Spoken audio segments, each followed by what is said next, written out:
Okay. Mhm.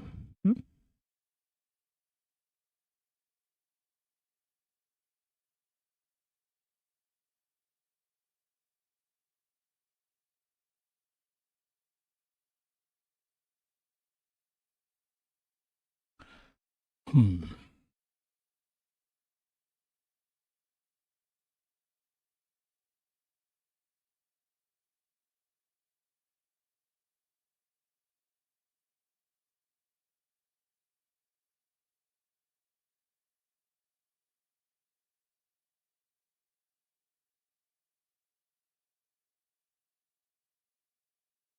All right. Pikachu, good to see you.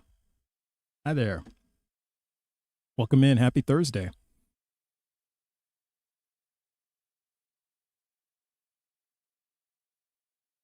Just getting things situated here.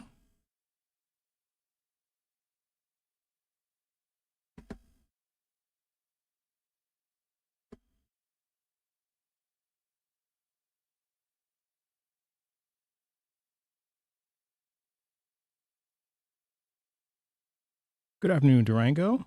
Good to see you. Welcome in. HLT, welcome in. Good to see you. Good to see friends.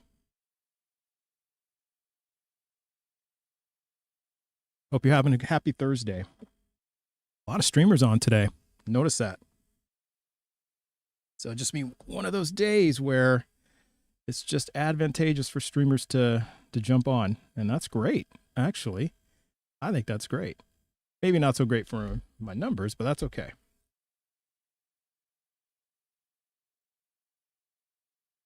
And it's good to see you, Ace.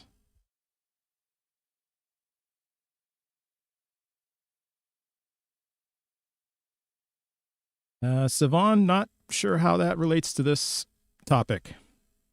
Quality Best Designs, good to see you. Darth Gently, good to see you.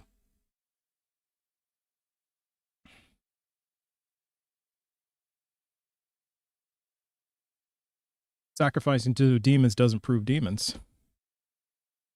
Okay, looks like YouTube is working fine today. So we're back in business. So YouTube chat is good.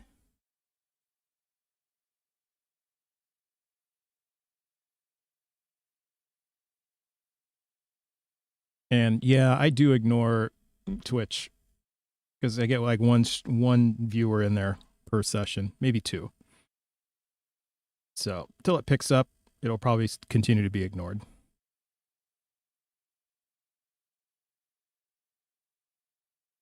You have to believe and put your full faith and heart for him. How does that make the Bible true? 100%. So we're looking for evidence that the Bible is 100% true. And today, we're not going to get derailed with other discussions. I think I let that go. I was a little too liberal with that, but I'm going to tighten that up. So we're going to make people stick to the question and the topic. So no Philbro arguments today. They're going to have to address the question above. If they can't, then we move on. Ruha, I've been well. Good to see you. How have you been?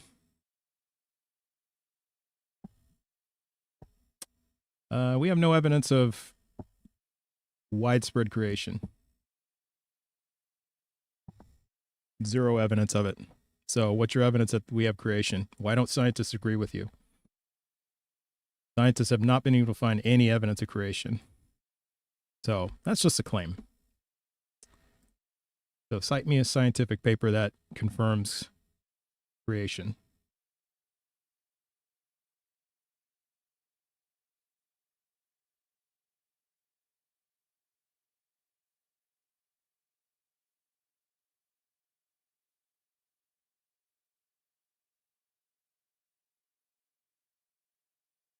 No creation, look outside. And again, why don't scientists agree with you? Scientists look outside all the time.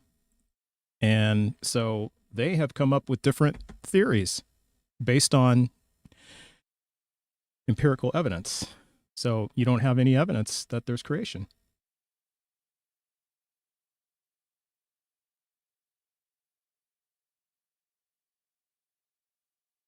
All right. So let's address the question. How's it going? Hello. Hi. Let's see. Are you at least 18 and are you Christian? Yep, to both of those. All right. What's your best evidence that the Bible is 100% true? Well, I don't know if you remember we talked last time. We talked about the tag argument, Oh, yeah. and then we But talked about we're talking about the as Bible well today. genetic consistency. Yeah, I remember. But we're talking Bible. about All right. the Bible today. I do remember, though. All right. Well, I just came out to talk about that, but I'll come back another time. Okay. Let Sounds somebody good. else join up. Okay. Sounds good, man. All Have a right. good See day. ya. All right. Oh, you know what? I'm sorry about that. That's the fan on my laptop. Sarah, should be quieter now. NASA proved you have a source for that, Kate? NASA proved there was a blood moon on the day of Jesus' resurrection, and that doesn't really prove anything. So, what exact day was that? Number one. Number two, what is the source? Yeah, I did a bunch of Phil Bro arguments yesterday, so we're not doing that today. Although the guest that did come up, I didn't recognize his name, but I recognize his voice. And when he said, yeah, we talked about PGC and tag, he is actually, I enjoy talking with him. He's very respectful, very polite. And yeah, he brings up good points. So I like talking about it. Okay, more. Oh boy, we have some wild claims out in the chat. So we need some evidence of these, but we need evidence that the Bible is 100% true. So let's bring up the evidence. So if you have any evidence, then let's bring it up. Let's talk about it.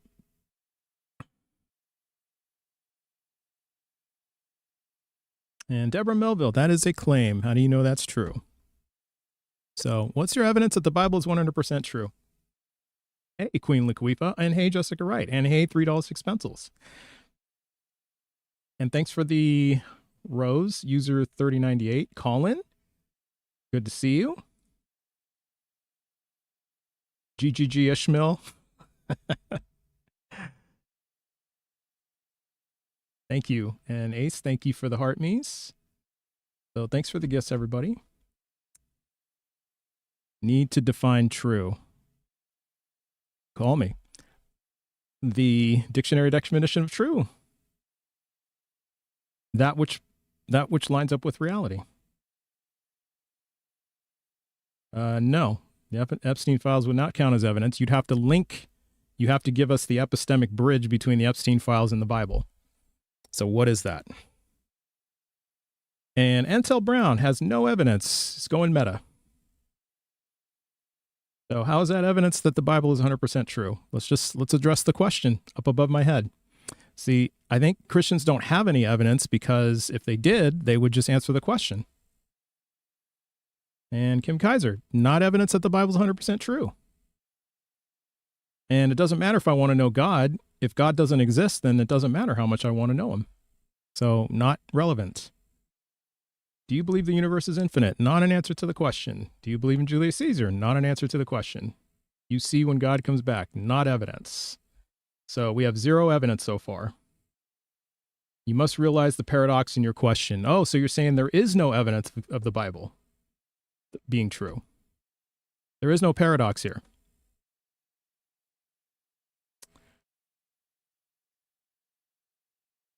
So let's address the question. Chris the Humanist, hey, good to see you. No, there's plenty. Well, then come up and let's discuss it. Subjective truth versus objective reality. Yeah. And I would even go so far as to say, Jackal Rail, that objective reality is almost a like double speak, right? I would I would dare say that. Oh, I left my water bottle outside.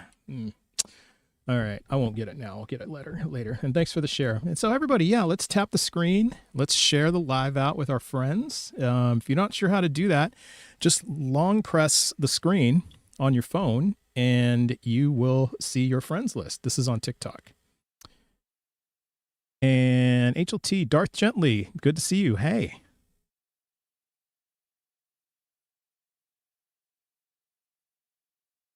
Good to see you all. Pseudo V Science, good to see you, friend. So if you're a Christian, you are at least 18, and you have evidence that the Bible is 100% true, let's talk about it. Request up. Kane May J, you are going meta again. So that's not evidence that the Bible is true. So so if you want me to get right with God, give me evidence that the Bible is true.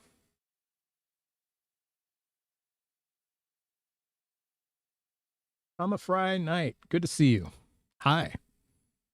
It is true. Okay. What's your best evidence the Bible's 100% true? It is true. Why isn't it? Because we can't demonstrate that it is. And there's a lot of contradictions and there's a lot of problems with it. So change my mind. What is your evidence that it's true? Because we have a lot of problems with it. It says God is good. God doesn't do good things. It says all your prayers will be answered. Prayers don't get answered every day. There's anachronisms. There's contradictions. There's just flat out false things in it. Doesn't line up with science most of the time. Many times it doesn't. So, all right. So looks like we have a guest. How's it going? Fine. Good. Are you at least 18 and are you a Christian? Yes. All right. What year were you born? 2006. Okay. What's your best evidence that the Bible is 100% true? I just heard you assert a proposition that there's no contradictions in the Bible. Can you prove that? There's no contradictions in the Bible? I just heard you assert a proposition that there's propositions in the Bible. Calm down, buddy. So calm what's down, the buddy. P and not P? Calm down, buddy. Calm down. I'm perfectly calm, low tier. I'm perfectly calm. Okay. No need to raise your voice. Just take a breath. I'm not raising my voice, low tier. I'm not raising my voice. All right. Sounds good. So how did Judas die? Huh? Can you give the P and not P? How about you answer my question? How did Judas die? Give the contradiction. What's the P and not P? Okay. What's the P and not P? Okay. So you understand social graces? What's the P and not P, bro? Do you understand social contracts? You keep asking these irrelevant questions. What's the P and not P? So you're going to be put on mute. You're on probation now. So you now will only be allowed to unmute when you have an answer to my question. If you don't answer my question, I'm just going to mute you. And we can do this for the next 28 minutes. I control the process. You control the outcome. Got it? You may unmute and answer. You're being illogically fallacious. Okay. So do you understand? Or do you need me to repeat what I just said? Yes or no? Or no. You're not giving the contract. Okay. Do you understand what I just said? Yes or no?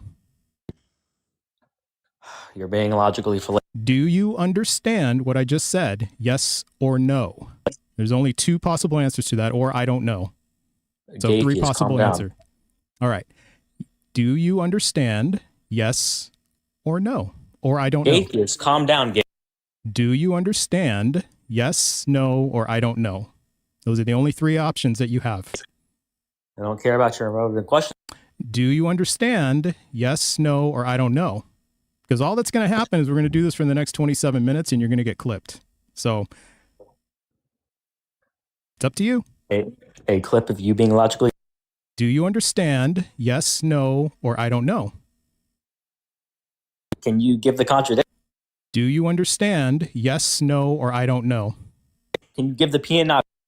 Do you understand? Yes, no, or I don't know. Can you give the P and Do you understand? Yes, no, or I don't know. Do I need to give the put it up on the blackboard? Do you have a hearing comprehension problem? Do you need to read it? Is that what the problem P is? and not P? Do you Can you have give the contradiction? Do you have a listening problem? Is listening your issue? You're dodging. Is listening your issue? No. See, you Yes, dodged because there's a question above my head and you didn't answer the question. So you dodged. No, I said. The question. I said. Okay. What does the question say above my head? Can you read? I said give the contradiction. What is the question above my head? Can you read? I said. What is the question above my head? Can you read? You've been dodging giving the contradiction. What is the question above my head? Can you read? Give the contradiction. Am I talking too fast? Is that the problem? Do you not understand what I'm saying? Or can you read what's above my head? The question above your head is, what's your best evidence? The Bible is 100% true question. Perfect. Now, what is your answer to that question? You accepted to engage. What is your answer to the question? Did you not accept to? What is your answer to the question? You accepted to. What is your answer to the question? Did you? You are now on probation. You only answer the questions I ask. What is your answer to the question? You accepted to engage. What is you the literally accept? Yeah, because you don't have boundaries like a lot of Christians who come into my life. So you need to be taught. So what is your best evidence? The Bible is true. What is your answer? So now you're just completely moved. What is your answer? You accept. You should begin the sentence with my answer is, and then answer the question. So what is your answer? You're just spamming mute. What is your answer? You accepted to. What is your answer? You accepted to. What is your answer?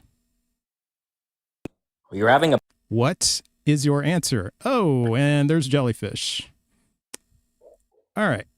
So the chat got sick of you. Now, so that's how you handle dishonest Christians. You don't get upset with them. You don't get angry. You just stay linear. That's all you do. And you know what's interesting is like the first one or two are almost always a crash out.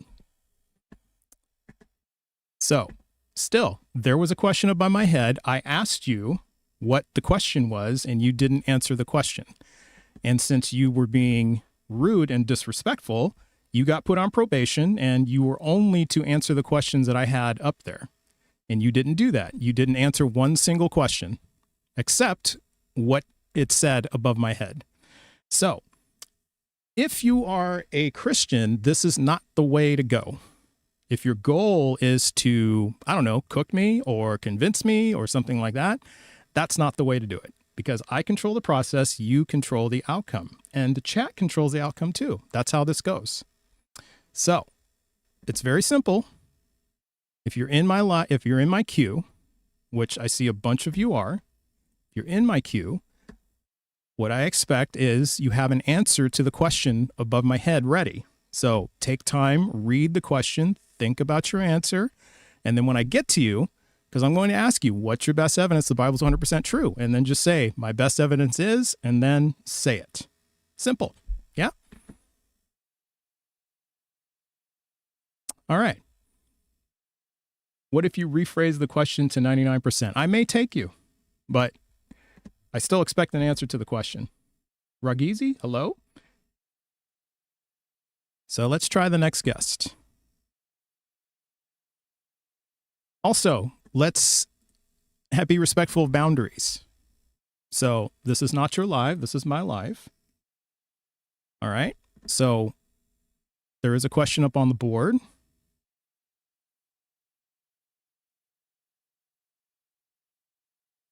And it's just very simple. All right. So let's try Eva Trujillo.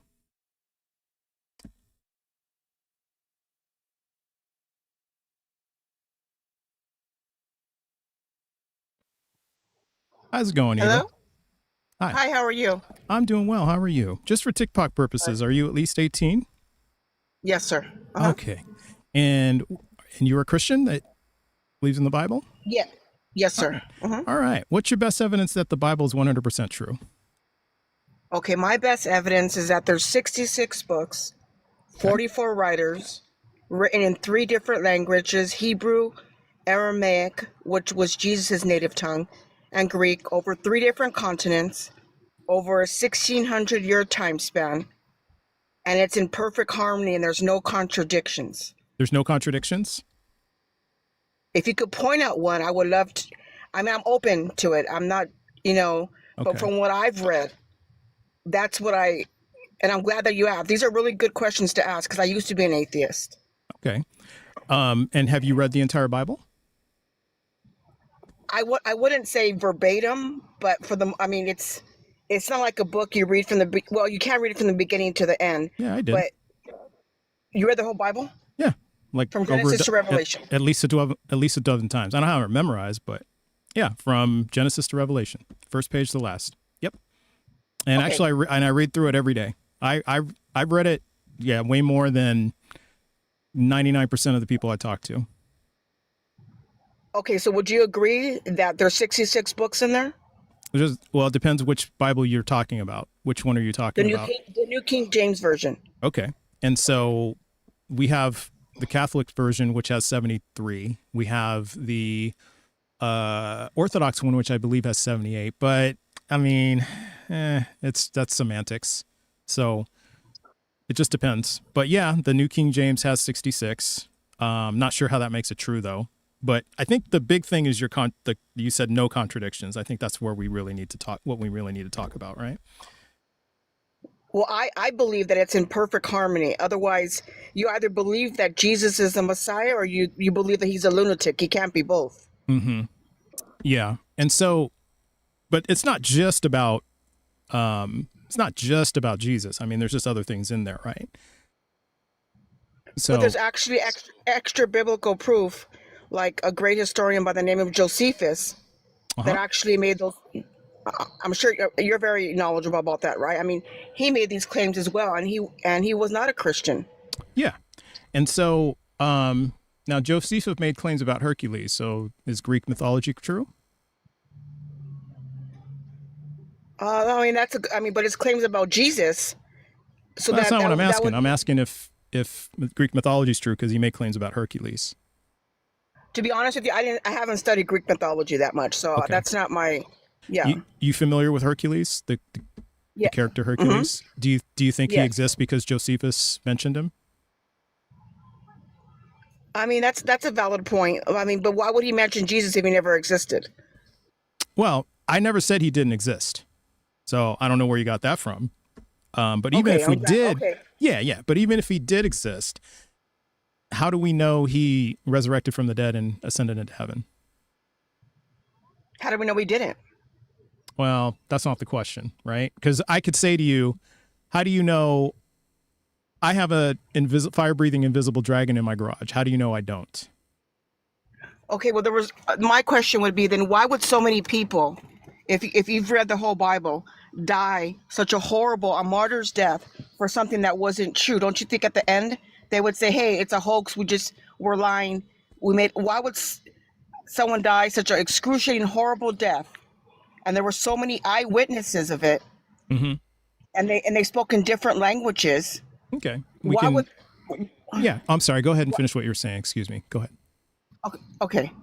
And I appreciate you how respectful you are, because a lot of atheists are not as respectful as you. Yeah. And so I give what I get. Yeah. Okay. Why would they die such a horrible death? I mean, most of them were crucified upside down, beheaded, stoned.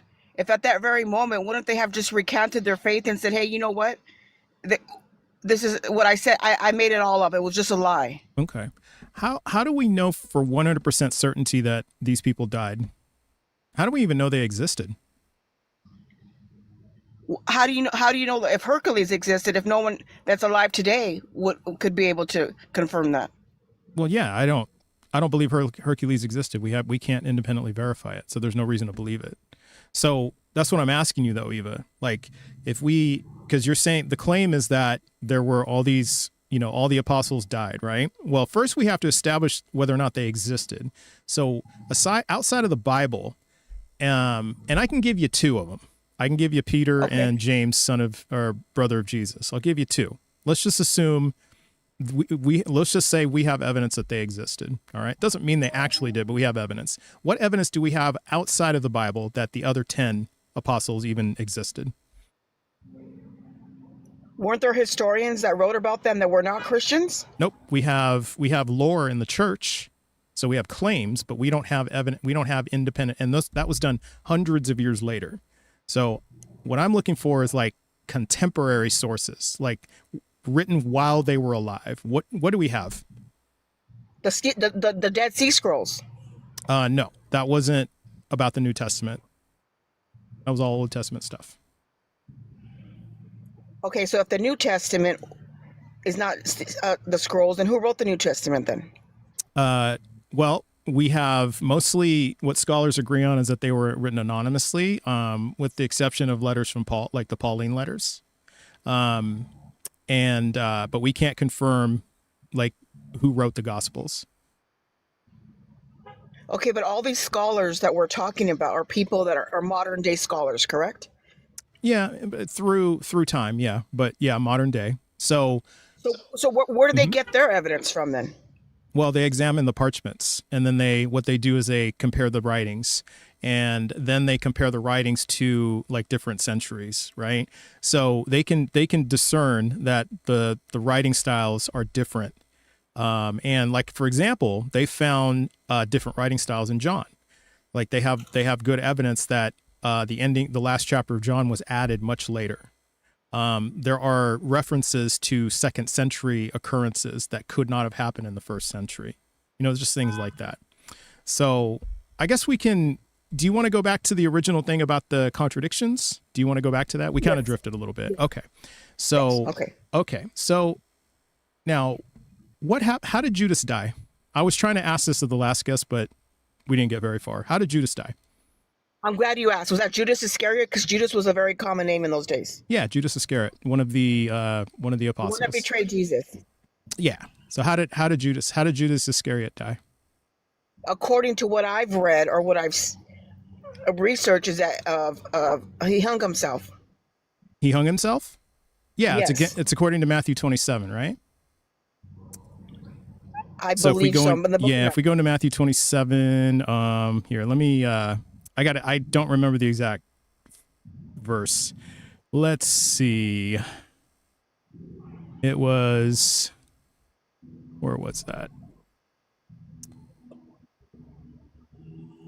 There he goes. Okay, so that's 27 verse 3. So here, let me pull that up on the screen. It's 3 through 10. Do do do do. Do do do do. 3 to 10. And then we'll have Acts 1 ready. Okay. So Matthew 27 verses 3 through 10. All right. Let's pull it up on screen. And I'm clicking too many buttons here. Okay, there we go. All right. Can you see that above my head? Yeah, I have really bad vision, but I can see it for the most part. Okay. Well, I'll read it. So I won't ask you to read it. So it says, when Judas' betrayer saw that Jesus was condemned, he repented and brought back the 30 pieces of silver to the chief priests and the elders. He said, I have sinned by betraying innocent blood. But they said, what is that to us? See to it yourself. Throwing down the pieces of silver in the temple, he departed, and he went and hanged himself. But the chief priests, taking the pieces of silver, said, it is not lawful to put them into the treasury, since they are blood money. After conferring together, they used them to buy the potter's field as a place to bury foreigners. For this reason, that field has been called the field of blood to this day. Then was fulfilled what had been spoken through the prophet Jeremiah, and they took the 30 pieces of silver, the price of the one on whom a price has been set, and on whom some of the people of Israel had set a price, and they gave them for the potter's field as the Lord commanded me. So is that true? Yeah, I mean, he took his life, right? Okay. All right. So let's go to Acts 1. And let's see what Acts 1 has to say. Oh, there it is. Oh, wait, no. Okay, there it is. Yeah, there it is. Okay.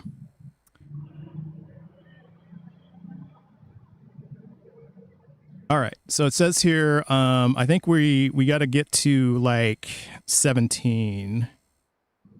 I'll just read the whole thing, starting at 15. In those days, Peter stood up among the brothers and sisters. Together, the crowd numbered about 120 persons. It said, brothers and sisters, the scripture had to be fulfilled through which the Holy Spirit, through David, foretold concerning Judas, who became a guide for those who arrested Jesus. For he was numbered among us and was allotted his share in the ministry. And then it says, now this man acquired a field with the reward of his wickedness, and falling headlong, he burst open in the middle, and all his bowels gushed out. This became known to all the residents of Jerusalem, so that the field was called in their language Hakeldama, that is, field of blood. For it is written in the book of Psalms, let his house become desolate, and let there no one to live in it, and let another take his position of overseer. So is that true? Did Judas fall headlong and burst open in the middle and all his bowels gushed out, and he actually did purchase the field of blood? Okay, if he hung himself, I don't know the exact details of what happens to somebody when they go through such an excruciating death like that. So I'm not. That's Okay, not my well, field of expertise. Well, let's look at what it says here, because it does say, because what it said here is that Judas, throwing down the pieces of silver in the temple, he departed and he went and hanged himself. All right. So that's what it says in Matthew 27, verse 5. But then in Acts 1, oh, I lost it again. Where is it? I think there it is. It says, now this man, and it previously referenced Judas because it says this in 16. David foretold concerning Judas, who became a guide for those who arrested Jesus, for he was numbered among us. And then it says, now this man acquired a field with the reward of his wickedness. So let's take this one step at a time.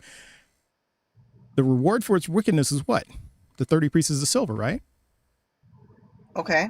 Okay. So did he throw it down in the temple like what it says here in Matthew 27, verse 5? Or did he acquire the field, as it says in Acts 1, verse 18? Or 7, 18. So which one did he do? Because he couldn't have done both. Okay, yeah, that's a good. Okay, according to what I've read, he went out into the wilderness, and he hung himself. And I'm not sure exactly what happened to him after that. Okay. I haven't read that much into detail, but that's according to what I've read. So I'm not sure where you're going. Well, it says here the suicide of Judas, right? So if he went and hung himself, he didn't survive that. So are you saying that he survived this when he hung himself? Well, if he committed suicide, obviously he didn't.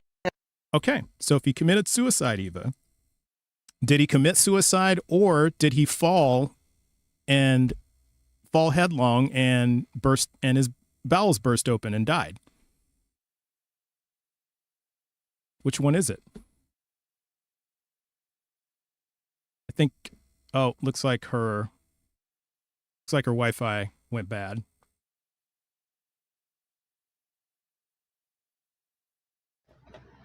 Hello? Yeah. So which one is it? Did he hang himself, or did he die with his bowels open? Well, possibly when he hung himself. I'm not sure what else. I mean, I don't know what could have happened to him after that. I'm not. Okay. I'm not. Yeah. Who bought the field?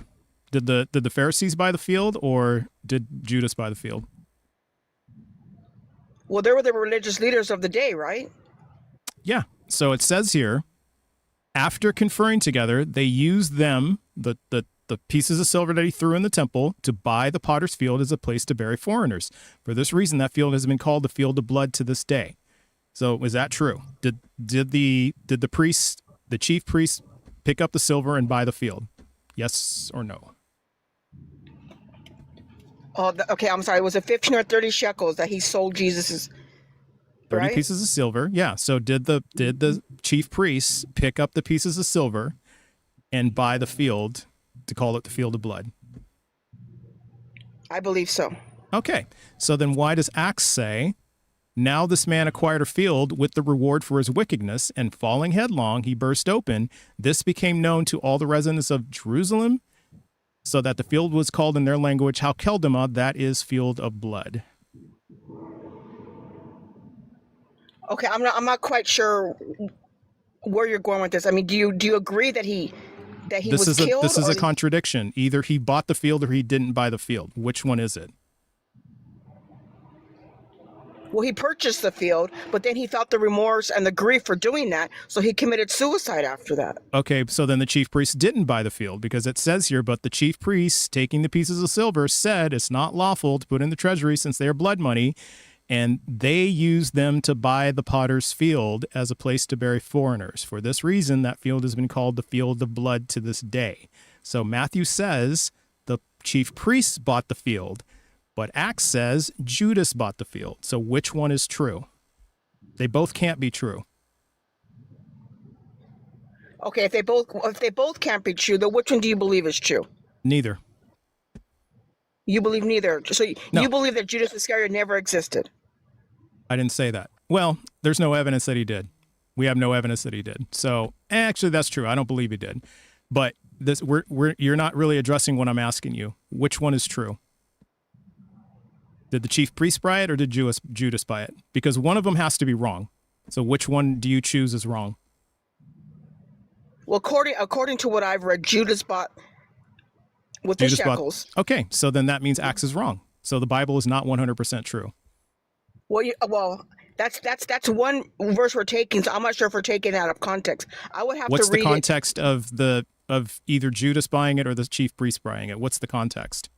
What context I'm requires gonna that? I'm gonna be honest. I haven't done that much research on it as you have, so I don't want to make a statement that I'm not really informed of right now. So well, can you at least acknowledge that these contradict? Again, I haven't read them both like the way you've claimed to have read them, so I can't make that. Well, let's read it. Let's just read it right here.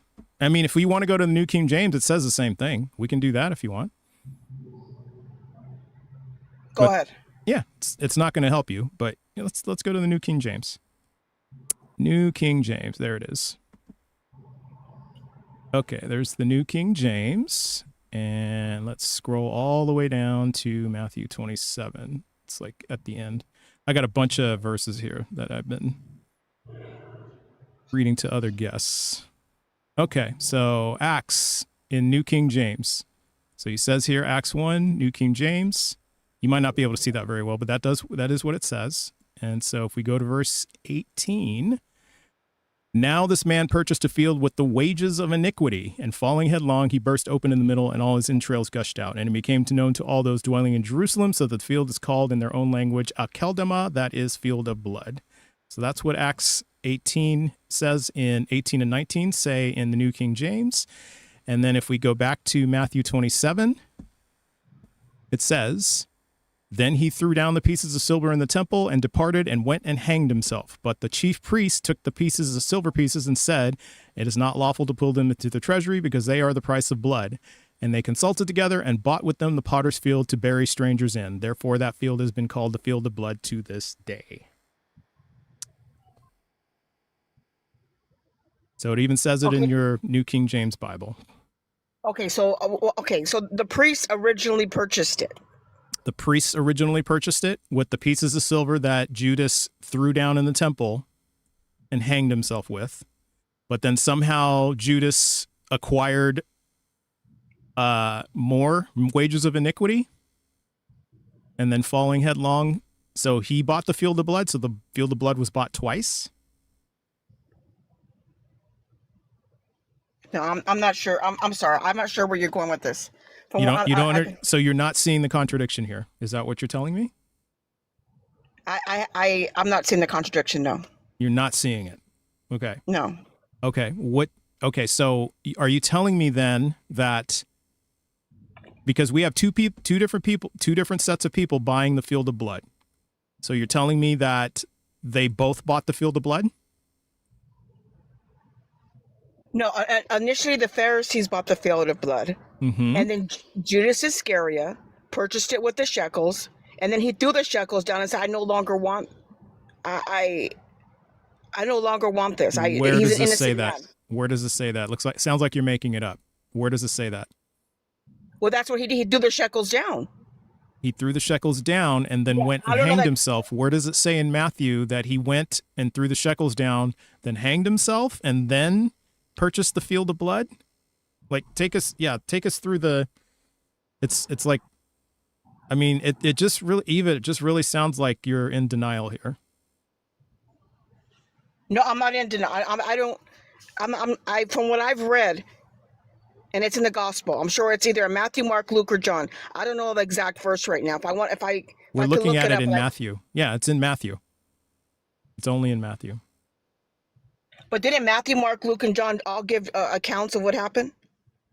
Not with Judas. No. So you're saying only in the book of Matthew? That's the only book out of the whole far Bible as I that gives an know. account of what happened. Yeah, as far as I know, I can verify. Yeah.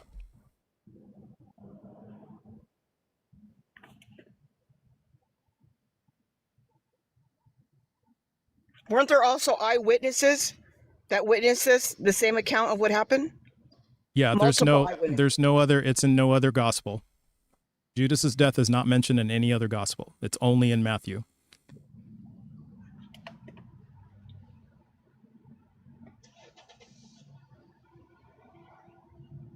So Okay, I guess I'm trying. I was trying to look it up myself. Myself too. I'm sorry. Oh no, it's okay. But hey, okay, well, do you want to do that and come back another day and we can talk more?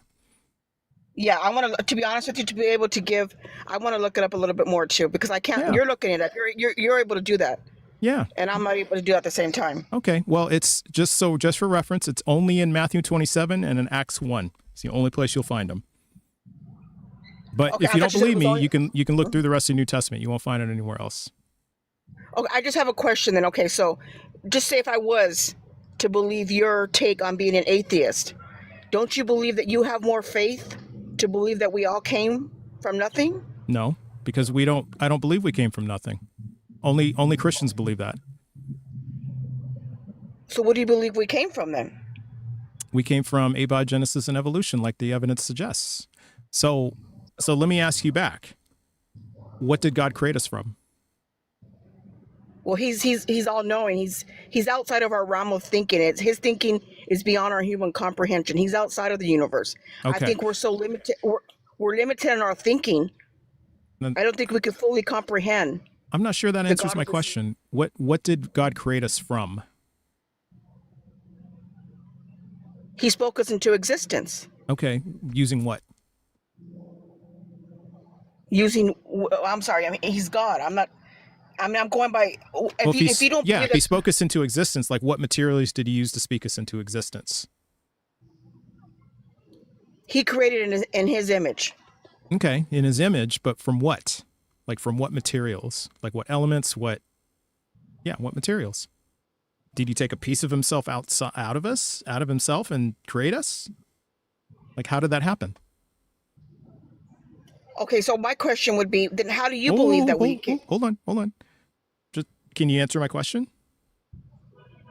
Like And I I'll said, answer he spoke yours. us- okay, he spoke us into existence. So Okay. I'm not God. I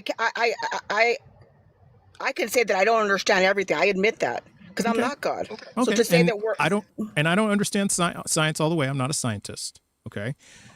But the evidence that we do have is that it is abiogenesis, is the process in which life came from non-life. So it actually came from existing materials, and then life friendly materials developed, and then life developed. Okay. I'm doing a very, very, very short version of what happened. Okay. But that's the understanding. That's the evidence we have. And then through the process of evolution, that life evolved. so why aren't we still evolving to something else? We are still evolving. We discover new species all the time. So evolution is still happening. Just because So you you're don't saying- see it, it doesn't mean it's not happening, right?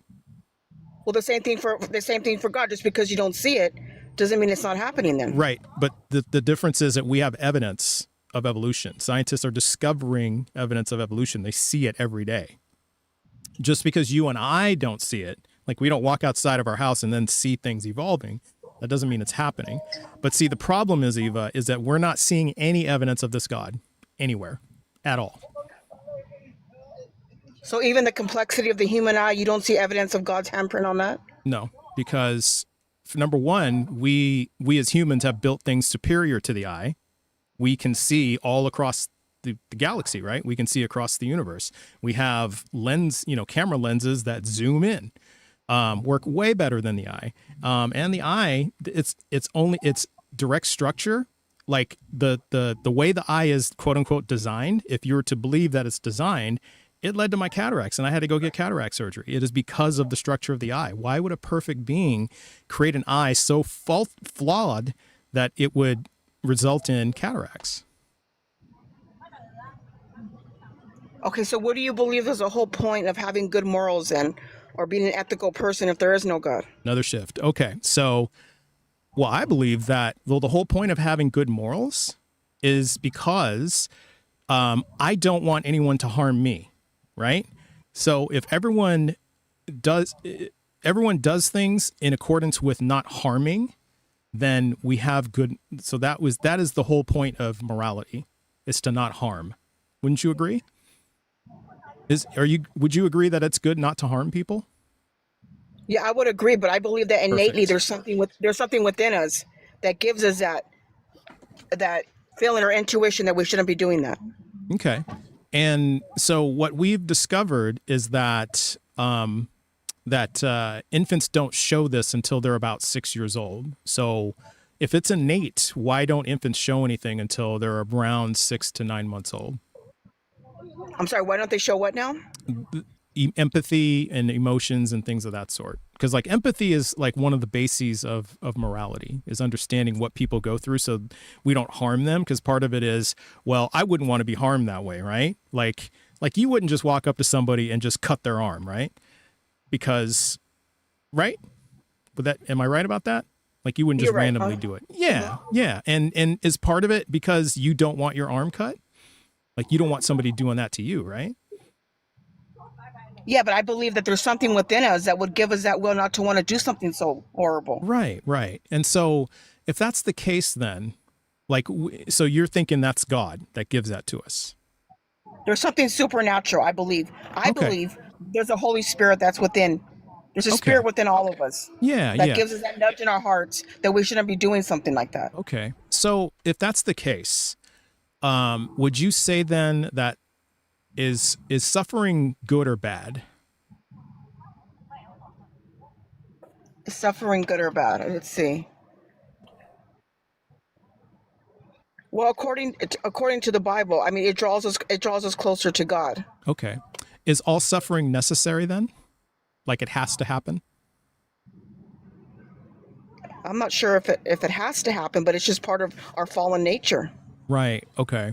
So, are you saying then that it's morally good to allow unnecessary suffering?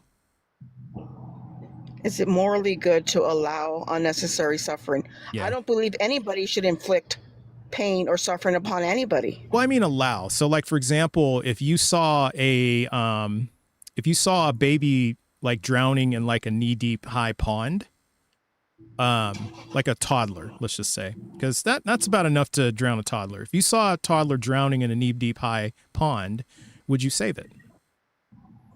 Yes, to the best of my ability, I would try to Yeah. save the baby. Would you agree that baby is suffering? At that moment, I believe. Yeah, at that moment. Not like its entire life, just that moment. Yeah. Okay. Okay. So, and do you think that you would have any harm done to you if you waded into the pond and then saved the toddler? Let's just say it's a 2-year-old. Yeah, it's a toddler. You're saying would I suffer by helping that child? Yeah, like is there any risk of drowning, or let's say Yeah, it's just knee deep? Yeah, it's just knee deep. Yeah, there would be a risk. A slight risk, right? But for the most part, though, most likely if you didn't take your shoes off, you'd get wet shoes maybe, right? Or if you're wearing pants, you'd have wet pants, right? But it's very, very low risk. Yeah, I agree. You might slip and fall and knock yourself unconscious and then go under the water and then drown. That could happen. Yeah, I agree. But the risk is, I would say, very, very low, right? Now, is there any risk if God saved the toddler? There's no risk to God, right? God could just do it just like that. If he chose to. God's If he chose to. Okay. if he chose to, yes. Okay. And that's an important distinction. So would God save the toddler? Would God save the toddler? You would save it, but would God? I think God puts people in other people's paths to save that. God uses people. And if there's nobody around, would God save the toddler? If he's God, he can do whatever he wants. Okay, so he would, right? But he doesn't, because toddlers drown in ponds and places, and toddlers die all the time, right? So he doesn't save them all. You'd agree with that, right? Yeah, I mean, people die every day. I don't understand. Sure. Yeah. Okay, so it's safe to say God wouldn't save the toddler. Good chance God wouldn't if nobody's around. So, I mean, that's why we have to put like gates around pools. Like I had to do that for my pool, like when my kids were little. I had to make sure that there was a fence around my pool so they wouldn't wander in and drown, right? Because you can't watch kids all the time. I don't know if you've had kids. I have had two, but if you've had kids, you can't watch them 100% of the time. You turn your back one time and they run off and boom, right? And so we had to put a fence around our pool so that our kids wouldn't drown. But you would agree God doesn't, because kids drown in pools. It happens. So God doesn't save them all, right? Well, actually, I mean, by saving them, it might be that child went to heaven. So that maybe be saving them from something that far worse that could happen to them on this earth, right? Okay. So as far worse, then why aren't they just in heaven now?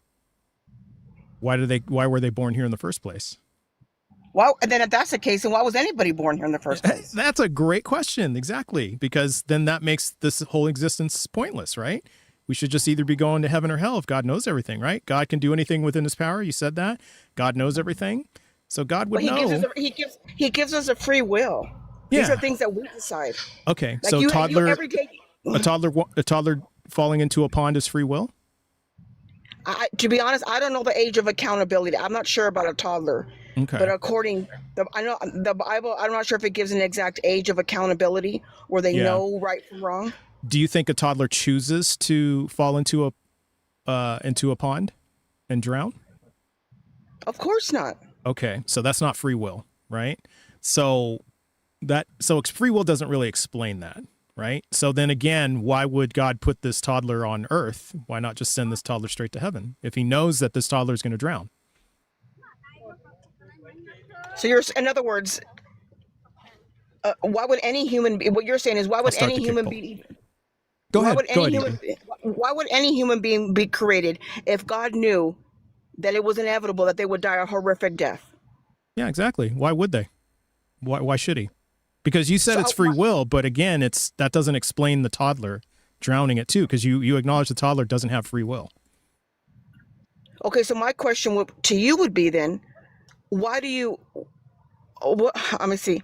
Why would you? What would be your whole point of us even existing in this earth if there is no God, if there is no afterlife? If there is no God, to survive. That's what we're here to do. Then to survive. Yeah. From what? From survive and possibly pass on our genes, or to flourish. We're here to flourish. So you don't believe in the afterlife then whatsoever? Nope. No evidence of one. See, if there's no evidence of it, Eva, I have no reason to believe it. So we don't have any evidence of an afterlife. We have no evidence of a God. We don't have evidence of his Holy Spirit, spirits. We don't have any evidence of these things. So there's no reason to believe it. So if you look all around the whole earth, wouldn't you see God's handprint and God's attributes? Nope. In everything? Nope. Because we have scientific explanations for most of this stuff. So, but isn't science explained in the Bible as well? No, I don't think so. No, we don't. So, okay, well, Eva, they did vote to move on to the next guest, but I really appreciate the conversation. It was very cordial and polite, and I do appreciate your honesty as well. And if you get it, I'm just saying, if you get a chance, you could watch the movie if you want to. It's called The Case for Christ. Oh, yes. And you know what? I'll make a deal with you because I've actually seen it. Okay. Will you watch The Case for Christ and then come back and tell me about it? Okay, deal. Deal? All right. So I'll be looking forward to Okay. seeing you again, and we can talk about the case against the case for Christ. Okay, thanks. All right. See ya, Eva. Bye-bye. Bye-bye. All right. The case for Christ actually helped you leave Christianity? Wow. Yeah. It's not a glowing recommendation, is it? So see, that was much more polite conversation, and that was much more productive. But yeah.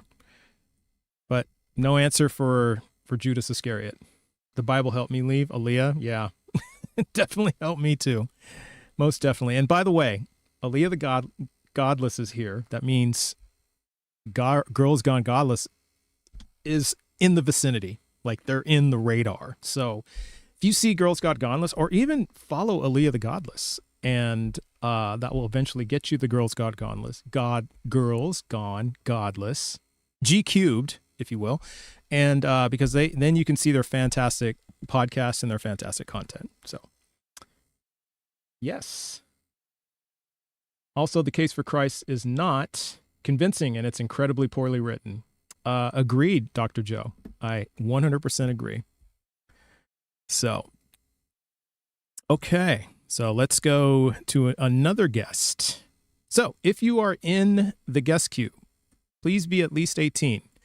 Please be Christian, and also have evidence ready that the Bible is 100% true. All right. Let's see who we have in our YouTube, if we have anybody in our YouTube queue. Nope, we don't. And just to let you all know, I am on YouTube, I'm on Twitch, and on TikTok. So if you're on either Twitch or YouTube and you want to come up and be a guest, there is a link right above my head, tinyurl.com TBV guest. So go ahead and type that link into your browser and join up, and we can talk. You can be in the queue. All right, so let's move on to our next guest, since we don't have anybody on the YouTube side. So let's roll on with TikTok.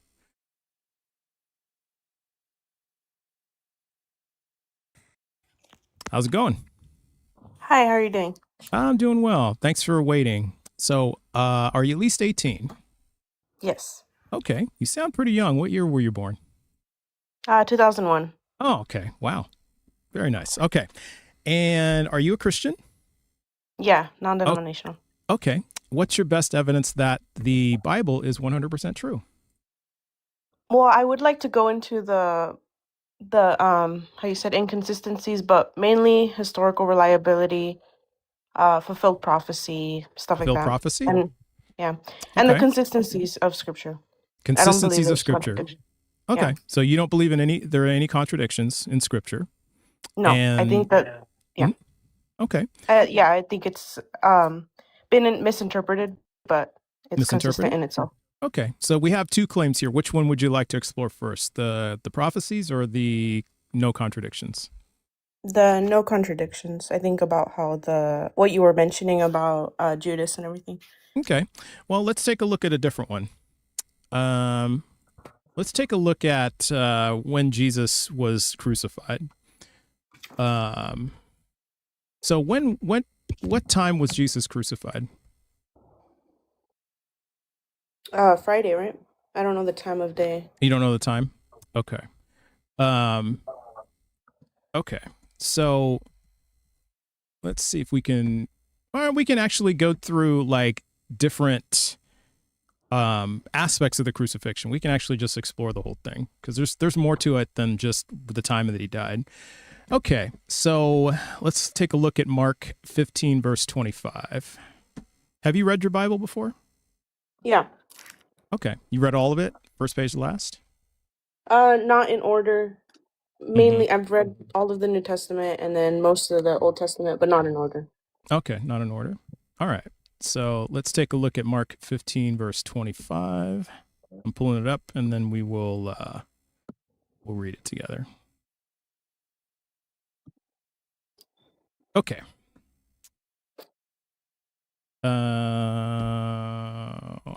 I just got to bring the screen up. Okay. I'm still in New King James, but yeah, it doesn't matter for this one. We can stay in New King James. So now was the third hour and they crucified him. Is that true or false? Yeah, true. It's true? Okay. And then are you aware of what the third hour is? 9 a.m. according to my footnotes. Yes, 9 a.m. Exactly. Okay. So let's go to the next one. I think it's John. Yep. John 19, 14 through 16. All right.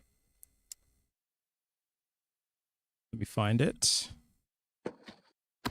See, I copy and paste from my notes and then I put it in there. Okay.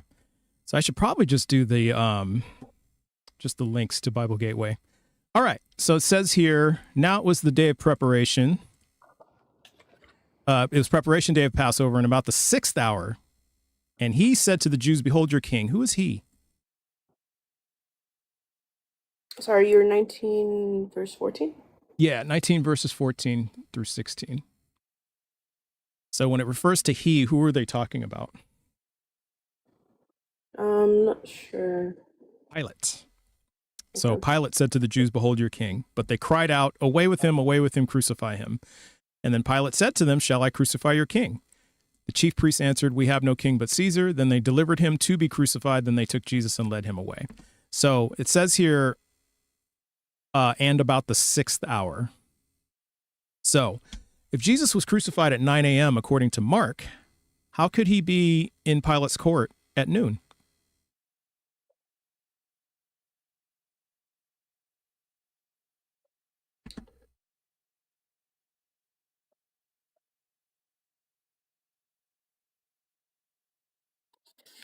Honestly, I was more prepped for the other argument. I would need to read into that. Okay. Let's go to another one. All right. But do you see the contradiction? I see how it can be interpreted as contradiction, yeah. Okay. How else could you interpret it? Like I said, I would have to look into the context of it. Okay. What's the what possible context would line these two up? That he would be in Pilate's court at noon and on the exact same day be crucified at 9 a.m. What context would line those up and make that true? I think if he wasn't yet, he hadn't yet died. If he maybe hadn't yet died. So they nailed him to the cross at 9, took him down, and then brought him to Pilate at noon.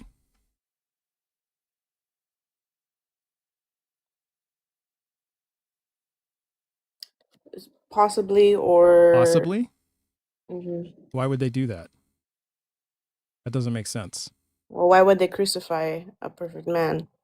That doesn't make sense either. Well, I mean, that's kind of a pivot.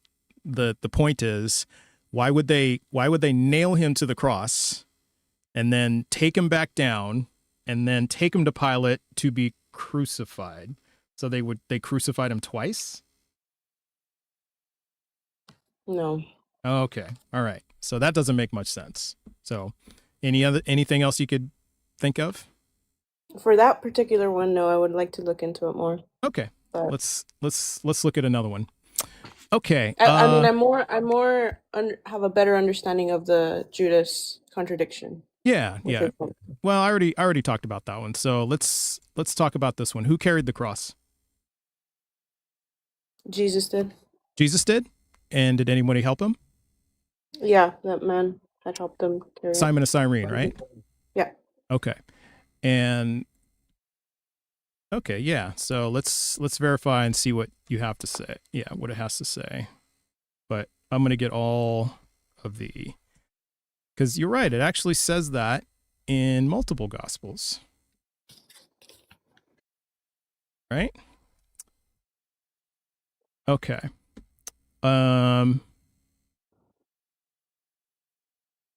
One more. Okay. So let's take a look.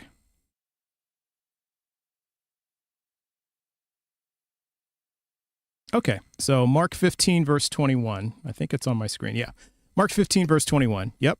They compelled a certain man, Simon a Cyrenian, the father of Alexander and Rufus, as he was coming out of the country and passing by to bear his cross. So, yeah, that lines up what you said. Matthew 27, verse 32. Now as they came out, they found a man of Cyrene, Simon by name. They compelled him to bear his cross. So, all right. Luke 23, verse 26. Now as they led him away, they laid hold of a certain man, Simon, a Cyrenian, who was coming from a country, and on him they laid the cross that he might bear it after Jesus.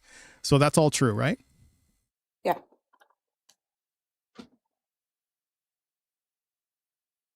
Yeah, I answered yes. Sorry, I'm not sure. Oh, okay. Yeah, I didn't hear you. Okay. You did answer yes. Okay, let's look at John 19, verse 17. And he, bearing his cross, went out to a place called the place of the skull, which is in Hebrew Golgotha. So no mention of Simon of Cyrene.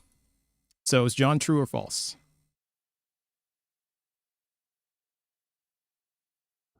True still. True still? So Jesus at the same time carried his cross and then was helped with it?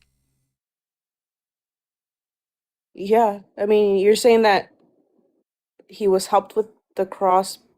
I'm sorry, can you repeat what you're trying to say? So John 19, verse 17 makes no mention of Simon of Cyrene. So it says, and he, bearing his cross, went out to a place called the place of a skull, which is called in Hebrew Golgotha. But here it says, as they led him away, they laid hold of a certain man, Simon a Cyrenian, who was coming from the country, and on him they laid the cross that he might bear it after Jesus. And then here, him they compelled him to bear his cross. Then they compelled a certain man, Simon a Cyrenian, as he was coming out of the country and passed by to bear his cross. So Jesus had his cross bore for him and carried it by himself at the same time? Well, Simon had helped them later, right? Jesus was carrying it, and then he was somebody compelled Simon to carry it. Mm-hmm. It could be. Could be. But also John never denies that Jesus was the only one that carried the cross. Okay. So Or it never said no one else carried the cross. He doesn't say no one else carried the cross, but it doesn't say somebody else carried the cross either. So which is true?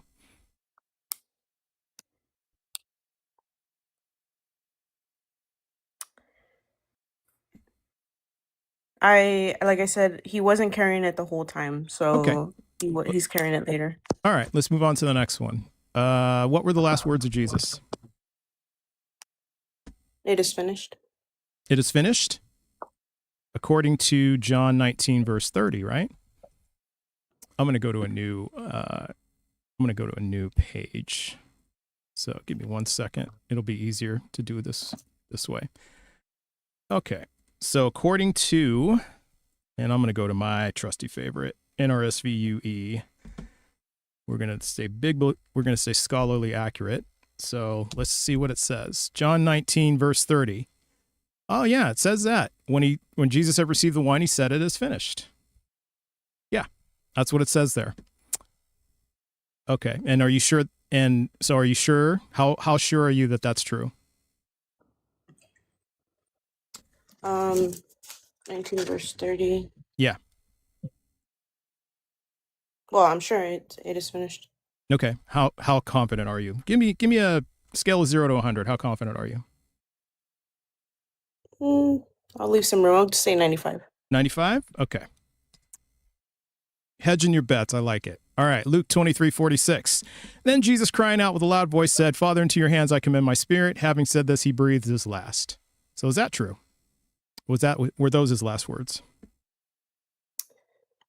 I mean, it could have been that they're hearing different points of what he's saying. So if he's okay, these people are writing the word, right? These are eyewitness accounts. Well, that's what that's alleged. But I'm asking what were the exact last words he said? Because he can't say it is finished and into your hands I commend my spirit at the same time, right? So it's either one or the other. So which one is it? You could have said both. Could have said both. So something like, Father, it is finished, into your hands I commend my spirit. I don't know how you do that. Like he just crushed it all together and said it, or? Could have been. Could have been? Okay. Or did he say, At 3 o'clock, according to Mark 15, verse 34, at 3 o'clock, Jesus cried out with a loud voice, Eloi, Eloi, lema sabachthani, which means, my God, why have you forsaken me? Were those his last words? Like same thing. He could have said. So he said like a whole paragraph? Could have been. Could have been? Could have been. Okay. The text is not saying this is the only thing he said, or right. Have you been in the presence of somebody who has taken their last breath and died? Because I have. No. Yeah, they don't say like all of these things. They don't say like paragraphs of stuff. They say like a couple of words and that's it. Maybe, maybe a sentence. But there's no way that they don't say like all of these, like several sentences or a paragraph of things. Yeah, I can see that. I mean, yeah, you're talking about people, right? Regular people. People, yeah. So okay, but not God. So that's special pleading. So God's special. So he's just the exception to the rule. And why is that? Because he's God? Yeah. I mean, I know you won't see that. You won't agree with that, but that's what I believe that. But, okay. And so why does that matter? Why is it because he's God? What makes it different? Well, that in and of itself answers this question. He's God, so he doesn't conform to our limitations. Okay. And what's your evidence that this is all true? That he said all of these things as his last words? Where are you getting this from? The Bible says it. The Bible says it? So you're saying because the Bible says it, all of it's true. He said all of these things, even though people don't do this. Yeah. Got it. Okay. And how would I distinguish that from cope? From what? I'm sorry? From cope. How would I distinguish that from you just coping? I mean, you can look at the Bible yourself, and it's not even. Well, I am looking at it. It's not like I wrote it, right? It's been written. Yeah, I'm looking at it with you. Thousands of years ago. Yeah, I'm aware of that. But that doesn't make it true, right? Because the Bhagavad Gita was written thousands of years ago from manuscripts, and they have like portions of the manuscripts of the Bhagavad Gita. But that you don't believe that's true, right? But it goes to the argument that was discussed prior, where why would people die for something that's a lie? So is it possible that are all things that are not true lies? Or could they just be inaccurate or just not true? I mean, they could be not true, but right. So you're trying to say that maybe they were like they didn't know that it was wrong or didn't know it was a lie? Yeah. Do you think the 9/11 people were liars, or did they actually believe in what they believed? Because they died for their beliefs, right? Mm-hmm. Okay. So were they liars? You're talking about the 9/11 people who died on 9/11? Yeah, the hijackers, yeah. Oh, the hijackers. Yeah. Not the passengers, the people who took over the planes. Were they liars? I mean, they died for what they thought. People do that all the time, right? Right. So it's possible that these Christians died. These early Christians just died for what they thought was true, not that they knew it was a lie, right? But so many of them I mean, you're the impact that they were the people, the hijackers or people like that who are obviously wrong. Objectively, you can say that they're wrong. Are dying for something that they're trying to force on other people.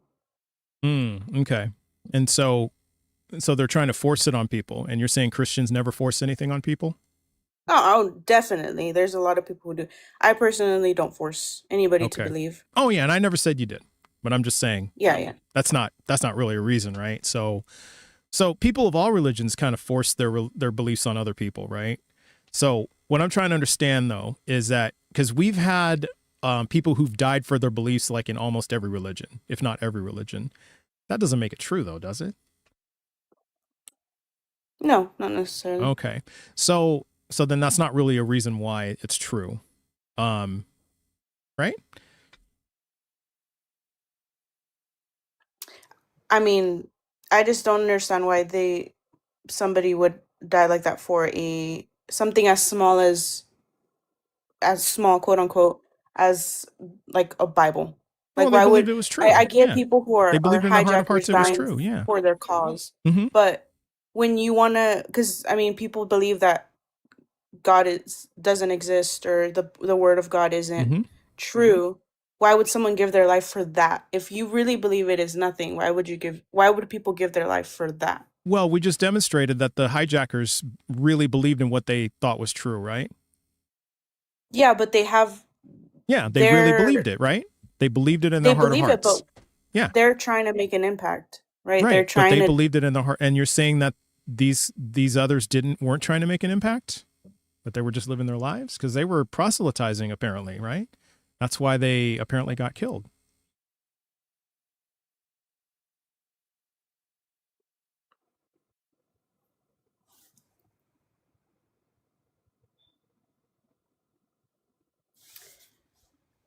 Well, and here's another way to look at it. So, so we got the 9/11 hijackers. We've got, versus the early Christians, right? Now we know we can verify who the 9/11 hijackers are, right? We have evidence of that. Like if you went and looked up the names of the 9/11 hijackers, you can get all of the names. I think there were 20 of them. And there were actually 19 of them died. One is alive. But there's a list of the names.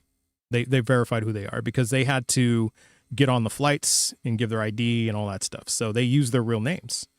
And so we know who they are. How do we independently verify any of the apostles besides Peter and James, the son of Jesus? Like outside of the Bible. How do we verify them? I'm not sure, honestly. I'm not We can't verify them. knowledgeable on that. Yeah, we have no evidence outside of the Bible. So we don't know if Andrew is actually Andrew. We don't know if, Barnabas was actually Barnabas. Simon, the other Simon, was actually the other Simon. We don't even know if that's their real names. We don't even know if they exist. But so then, for if we me can't and verify, many, if we can't verify that they exist, how do we know that they actually were martyred? well, for me and for millions of people, the Bible is enough evidence. Yeah, for the Bible's that. enough evidence, right?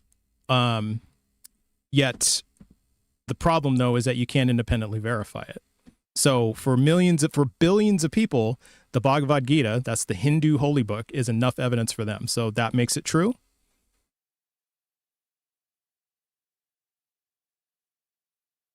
No, Okay. And then another way to look at this is, you know who the Emperor Nero was? Have you heard of that name? I don't believe so. Okay. So he was a Roman emperor, and he went mad. And there's this famous story of him playing the violin while the city of Rome burned, right? So he was a mad king, and then they actually ended up like executing him. They assassinated him. So what happened after that, Carmen, is that there were eyewitness testimonies of Nero rising from the dead, and there were actually 30,000 witnesses to this. So did Nero rise from the dead? I have no idea. Okay. Because we have it recorded in history that there was an uprising led by this resurrected Nero and 30,000 people who tried to overthrow the Roman Empire. And it failed badly. And this Nero ended up getting executed as well as many of the survivors. It failed horribly. So, upwards of 30,000 people died. But they all believed without a doubt. Well, I'd say most of them did. A lot of them believed without a doubt that this was the resurrected Nero. Now, but see, if we use your logic, we would have to accept that Nero rose from the dead because there were witnesses and there were people who followed him. And why would they die for a lie, right? Yeah, for sure. Like, okay. I mean, there's so then plenty that of means. People who, oh, I'm sorry. Go ahead. Finish what you're saying. There's plenty of people who die for something that's false that they believe is true. Correct. Right. You gave me this case. You gave me the hijackers, and you're trying to say that the same thing with the Christians who died for what they believed was true but is actually false. But people don't usually die for something that's made up, right? Or that they know that's made up. Yeah, that they know is made up. So are you saying that Exactly. all 30,000 people who died for Nero, for the resurrected Nero, knew it was made up and they just went ahead anyway? I can't speak for that. I don't know the case at all, other than what Yeah, you described. But no, that with doesn't make Christians, sense. with the apostles, the disciples who died, they recorded an eyewitness accounts, countless eyewitness accounts that Jesus resurrected from the dead. So they were claiming Which they ones? saw it, Yeah, which ones? like the ones who looked at in the tomb, found the tomb empty, right? Yeah, and did they? Mary, Yeah, and it's recorded in the Gospels. You're right. And did any of those witnesses write their own account? Mary didn't. John did. We don't know if John actually wrote John because it's attributed to an anonymous author.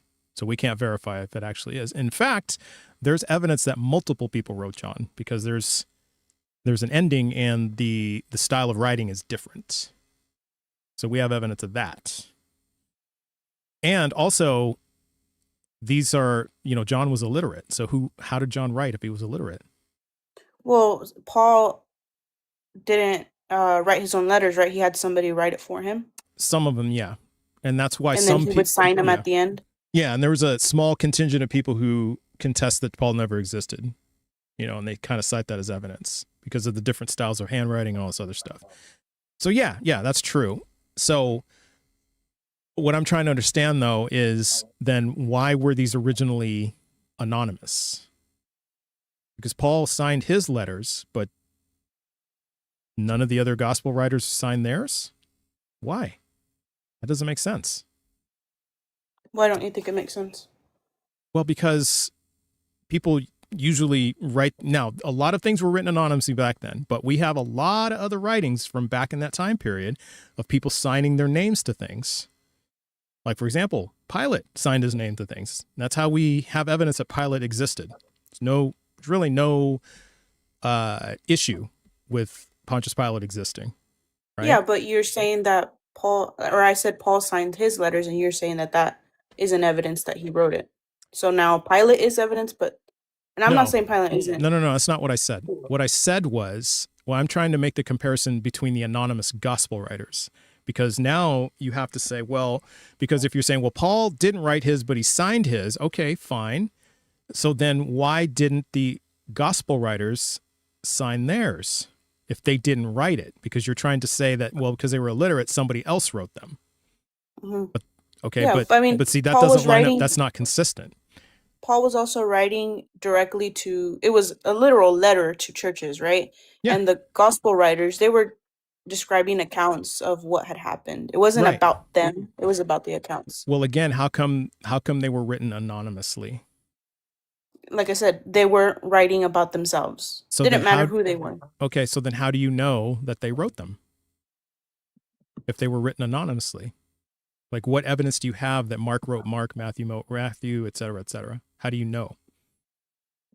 Could be attributed to writing styles, things like that. Could be. And then what independent writings did we have of Mark outside of the gospel? So your claim is that they didn't exist at all? We have no evidence that they exist, so there's no reason for me to believe that they did. So we don't even know if they're actually real people because we can't verify if they actually existed. We don't have any records of any of these apostles existing except for, writings by Pliny, Josephus, Tacitus, etc. Right? Who do you think made them up? I don't know. It's not really important. And why would they make them up? It is important. Could be a lot of reasons why. Well, if they didn't exist, why wouldn't they exist? I would gather it's the same reason that the Greek mythology was all made up. Same reason. People need to believe in something. I would gather it's why Homer wrote the Iliad, right? Because the Roman government commissioned Homer to write the Iliad. Because what they wanted was a tie, like a divine tie to why the Roman Empire was started. But it was, stolen from Greek mythology. So you said people. We know that was made up. We're pretty confident that was all made up. But why would you see the people are making up things, and I believe there's a lot of other religions that are trying to make up things for the sake of having something to believe in. But why is even that in itself? I'm not trying to pivot here, but even that in itself shows the need for a savior. Okay, well, the need for a savior, but that doesn't mean the savior is real, right? And that's what we're talking about. Is the Bible true?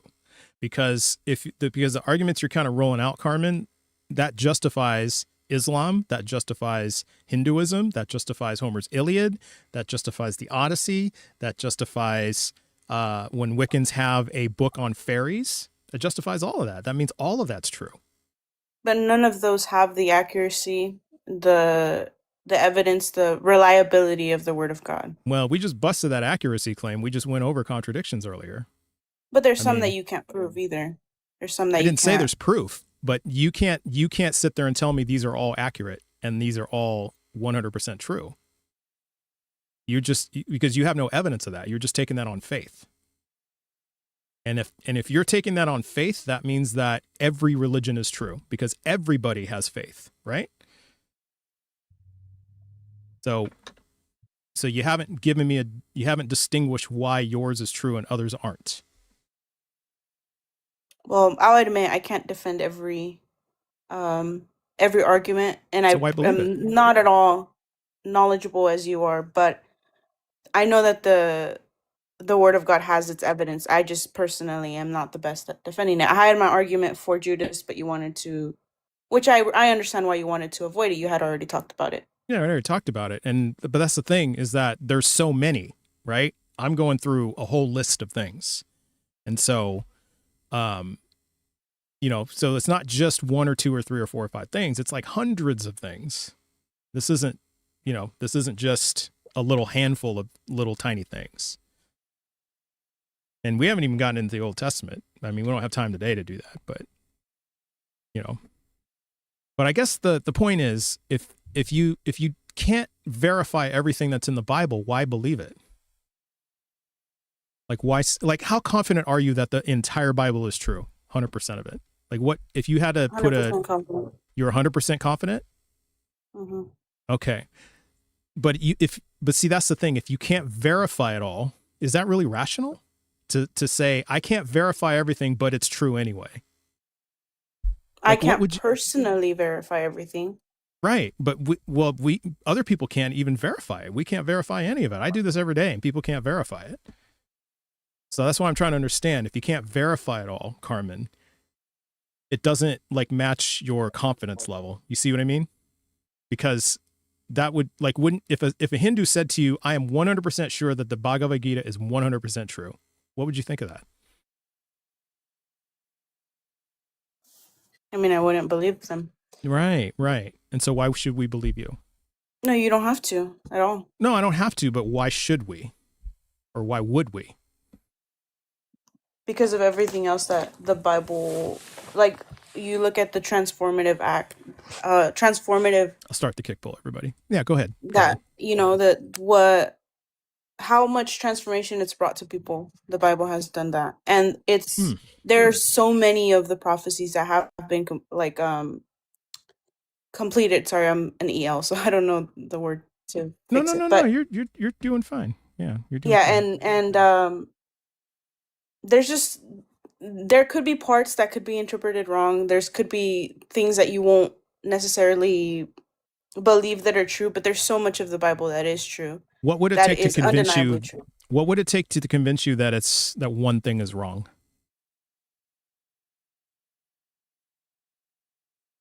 I don't think that there is anything that would take to convince me. Okay, so nothing would convince you, so it's unfalsifiable to you.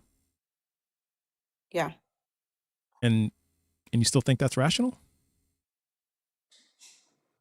I do. Okay. All right. Well, yeah, we got about 30 seconds left. I don't think they're voting to keep you, but any last words? You got about 25 seconds. Well, I guess we'll all figure out this later. I'll pray for you guys because I know you believe that I'm wrong.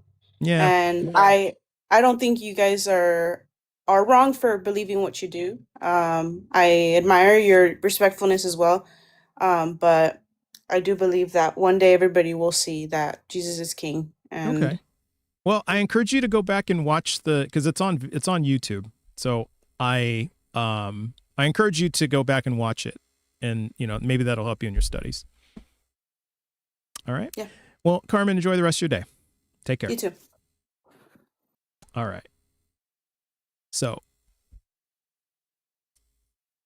cult's got the claws deep.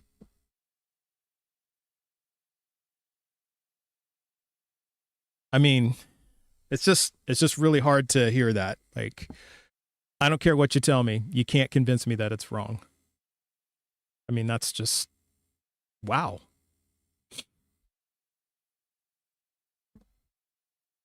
That's wow. So, I think it's time to get into the Old Testament. So I think that's what we're going to do with the next guest.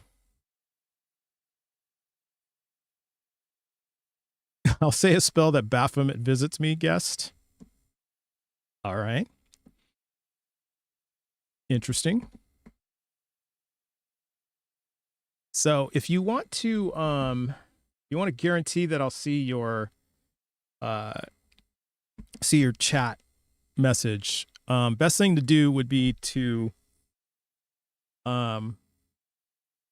attach it to a gift on TikTok, because it'll splash up on my screen, or a super chat on YouTube. That's like the two best ways. Otherwise, I'm not really. Yeah, I hear that. Otherwise, I don't really have any. I don't have any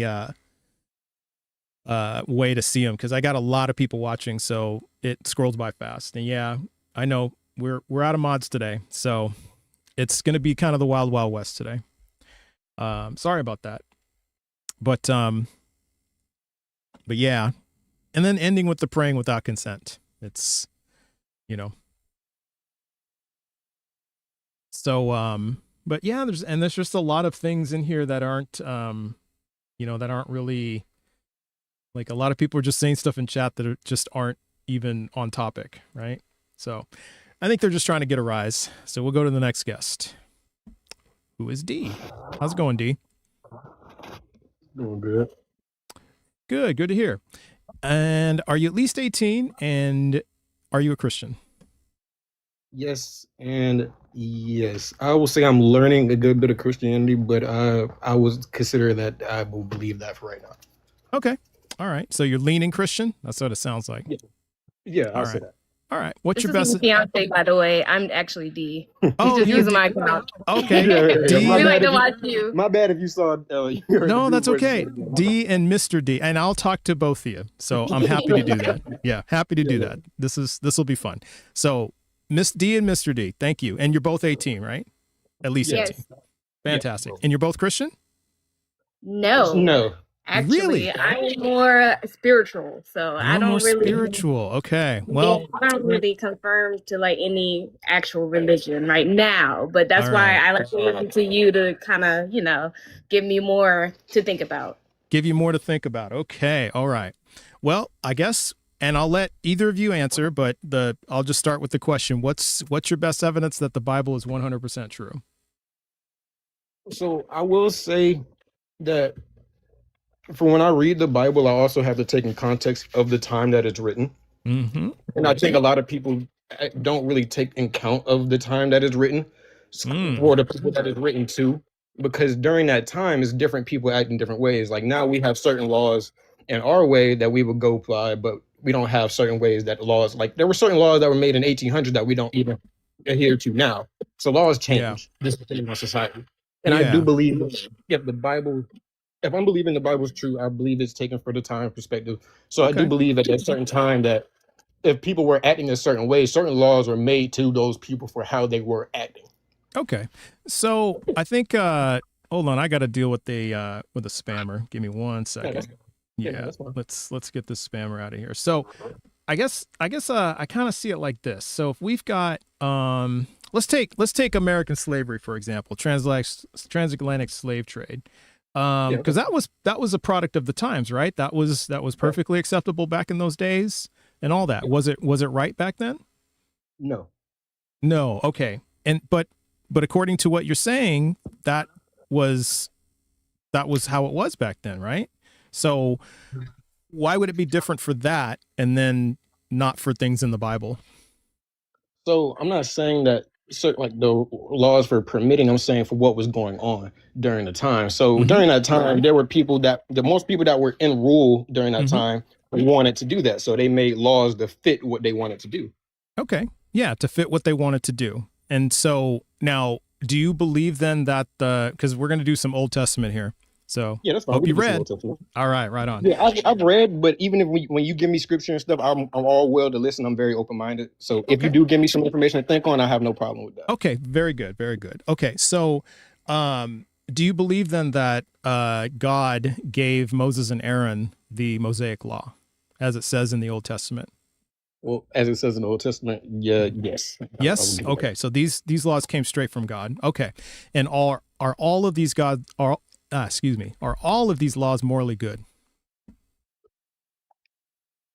Well, I'll say this: there are already really a good 10 moral laws, and there's other laws that go. So he has classifications of what would be moral law compared to what will other laws be. If All you right. ask that. All right, let's look at the 10th commandment. I got to scroll to Deuteronomy. I got a whole bunch here, so I got to kind of find it. Do what you got. Deuteronomy, it's the 10th commandment, if I can find the dang thing. And essentially what it says is, you shall not covet your neighbor's wife, your neighbor's goods, their slave, their ox, their donkey, or any other property that your neighbor may have. So was that a good commandment that God said to do, to not covet your neighbor's slave?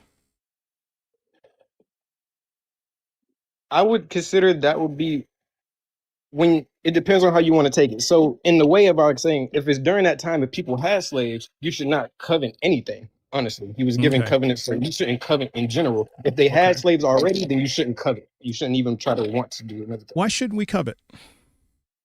Because coveting, so can you list what he said not to covet again? Yeah, it says to you shall not covet your neighbor's wife, their property, their slave, or their wife, their house, their slave, their ox, their donkey, or any other property that your neighbor may have. So the implication is that you can own people as property. So is that a good thing to own people as property? I don't think he said when him saying you shouldn't covet another person's slave is him saying you should have slaves. Okay, that's the difference. Shouldn't have slaves. So if you shouldn't. So what I'm trying to understand then is, why didn't God say don't own slaves? Because the people already around that time, if I'm reading from how I picture it, the people in that time were already, as he considers, wicked, and they already had slaves. So if they were already wicked and performing this, he gave certain laws to what they were already doing. Okay. And were they also committing murder? They were also committing murder back in those days in the Old Testament. And we have a commandment that says thou shalt not murder, right? Were they committing adultery? They were committing adultery. And we have a commandment that says thou shalt not commit adultery, right? And they were stealing too, right? Because we have a commandment that says thou shalt not steal. Yes. And we also have a commandment that says to keep holy the Sabbath day. So in your mind, Mr. D, what's worse, to own a slave or to ignore the Sabbath? Owning a slave isn't mine, but to give a rebuttal to what you're saying, during that time, also slavery wasn't the slavery that we had in America. It was more of indentured servitude to also pay off debt. So if you worked, you were also able to be free from slavery if you paid your debt off. We found one who hasn't read Leviticus 25. Let's go read Leviticus 25. All right. So but first let's define what indentured servitude is versus slavery before I pull up the verse. So what's indentured servitude?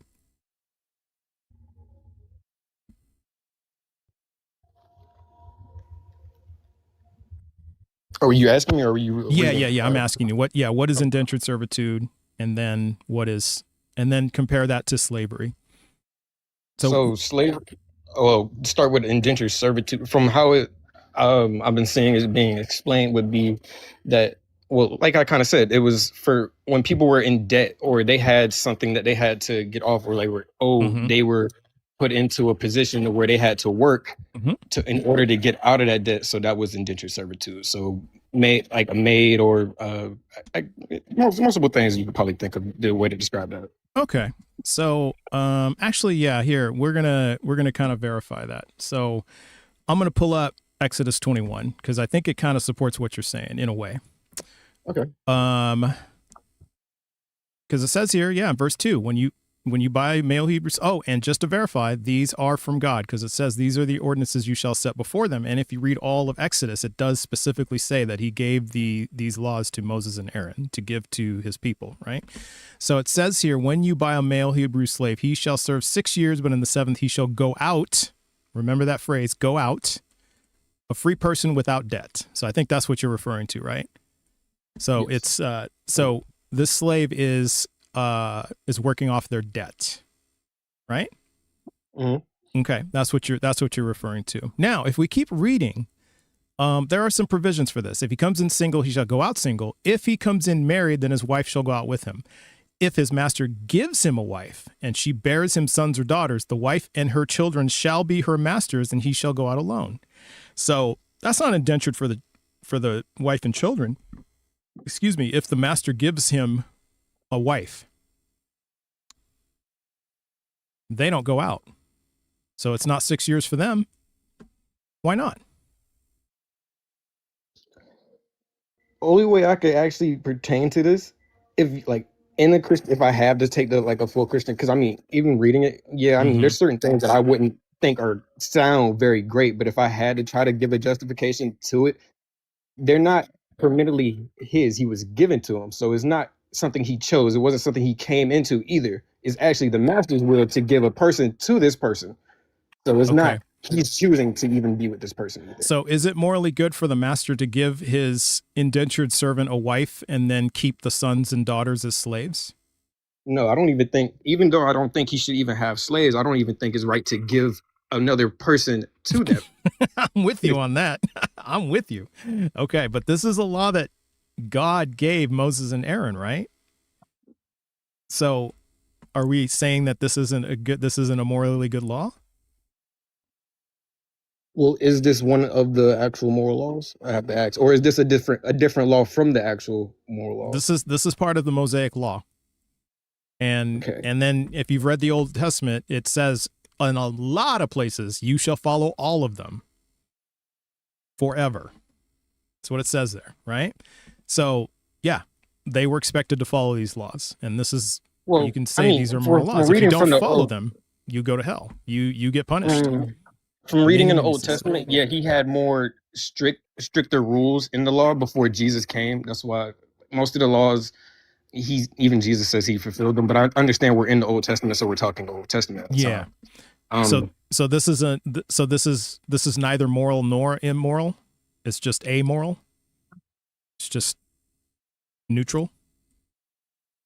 I won't call it neutral because I mean, if it was neutral, I wouldn't have a feeling about it. Yeah, yeah, exactly. You got that feeling. And the same feeling I felt when I first read this, when I was a long time ago when I was a Christian. Okay. Now if we keep are you able to read a little bit of the top so I could get the full context of it? Yeah. So it says here, laws concerning slaves. These are the ordinances that you shall set before them. So when you buy a male Hebrew slave, he shall serve 6 years, but in the 7th he shall go out a free person without debt. Right. So we read all of that. And then we already talked about this is if his master gives him a wife and she bears him sons or daughters, the wife and her children shall be her master's, and he shall go out alone. So it's a temporary marriage, man. You only get him until he goes out, and then wife stays behind if she bears sons or daughters. So if she's a baby making factory, then she stays back.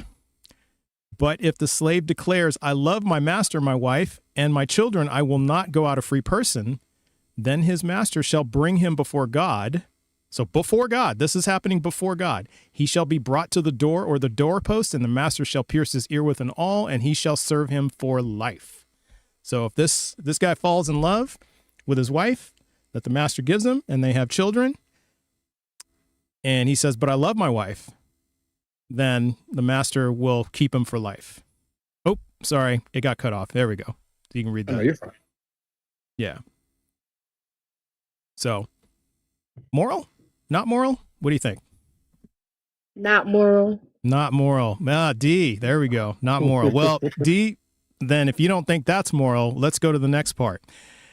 All right. When a man sells his daughter as a slave, remember when I said to remember that one phrase, he shall go out, right? Mm-hmm. In the 7th, he shall go out a free person. So remember that. Now, let's go to 7. When a man sells his daughter as a slave, she shall not go out as the male slaves do. What does that mean? She should not leave the same way he does. She is a slave for life. So I have a 15-year-old daughter. Would it be morally good for me, D or Mr. D, to sell her into slavery? No. No. How about you, Mr. D? No. Okay, very good. So why would God give us a law to sell daughters into slavery if it's not good? Well, I don't say he gave a law to sell, but he says when a man sells, he's not saying I'm telling you to sell. When a man sells his daughter into slavery, he's giving prohibited regulations to what's already happening. All right, let's ask Miss D. Miss D, does that read to you the same way as Mr. D is saying it? I can understand both point of views. Would it be okay for Like, your dad to sell you into slavery? No. You'd be cool with that? No? Definitely Wouldn't be not. cool with that? Yeah. I think Mr. D, was you have a saying that sister? he's trying to like say that the laws are kind of just because it was already happening. Like he's not really saying that it's not. Yeah, so like even without the laws, these things would have been people already was doing wickedness without the laws. Mhm. So without the laws, there was already still slavery, stealing, killing, all these Okay. things. So he gave certain things in permits to what was going on. Got it. Not to say that these things that were happening were still like good or justify why he didn't just say, stop all of that. But people, even if you say stop all of that, people will already reject most of what's going on. Okay, so then that means if we just bring it all the way back to American slavery, slavery was happening before they had any laws codified, right? Yes. In America, it was already happening, but there were no laws yet concerning slavery. So that means the laws that they passed to allow slavery were okay, right? No. Okay, so why is this different? So one is they're using the laws to justify their slavery. The other one is they're doing slavery already, and he's putting laws and permission to what's already happening. Okay. When they did their slavery, they were bringing it and they made their laws so they could be more justified in what they were doing. Okay. And so you don't see this as God allowing slavery. Is that what you're telling me? He's permitting slavery. I would say since he didn't condemn it, I guess you could say it like that. Because if he just said thou shalt not have slaves, then it would be him saying you're not allowed to have it, right? Yeah. So he's okay. Do you know what the word condone means? Yeah. Yeah. What's it mean? Condone, to allow to happen. Condone means accept and allow behavior that is considered morally wrong or offensive to continue. So you agree that slavery is morally wrong or offensive, right? Mm-hmm. And is with these laws, these two laws that we have read, is God allowing this to continue? Yes, I will say he's allowing it to continue. So he's condoning slavery. Now, yeah, he's condoning slavery, right? Yeah, during this time. Okay. He's allowing it to continue until his point is fulfilled. So he's condoning a man selling his daughter as a slave. Yeah, I would say that because like you said, when a man sells his daughter, he's already saying is like this is happening. So he's not saying already stop doing that. He's just saying this is happening. All right, Misty, I have a question for you. This next verse, if she does not please her master, what do you think that means?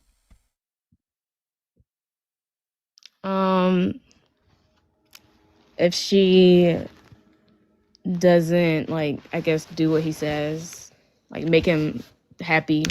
In what way? appeal to you? Um,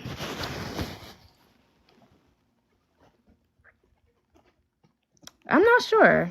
Could you give Okay. me a little bit of what you think on that? Oh yeah, because I've had a couple of rabbis up on my lives before, and what they explained this is going on is that in many instances, when a family sold their daughter as a slave, she went in as a concubine, and she served for life. So to either nobles or kings or something like that. So when it says if she does not please her master, there's only one job a concubine has. Right? Mm-hmm. Yeah. Okay. Who designated her for himself. There it is. Then he shall let her be redeemed. He shall have no right to sell her to a foreign people since he has dealt unfairly with her. So yeah, you can read this as, okay, he can't just toss her aside, right? And sell her to a foreign nation.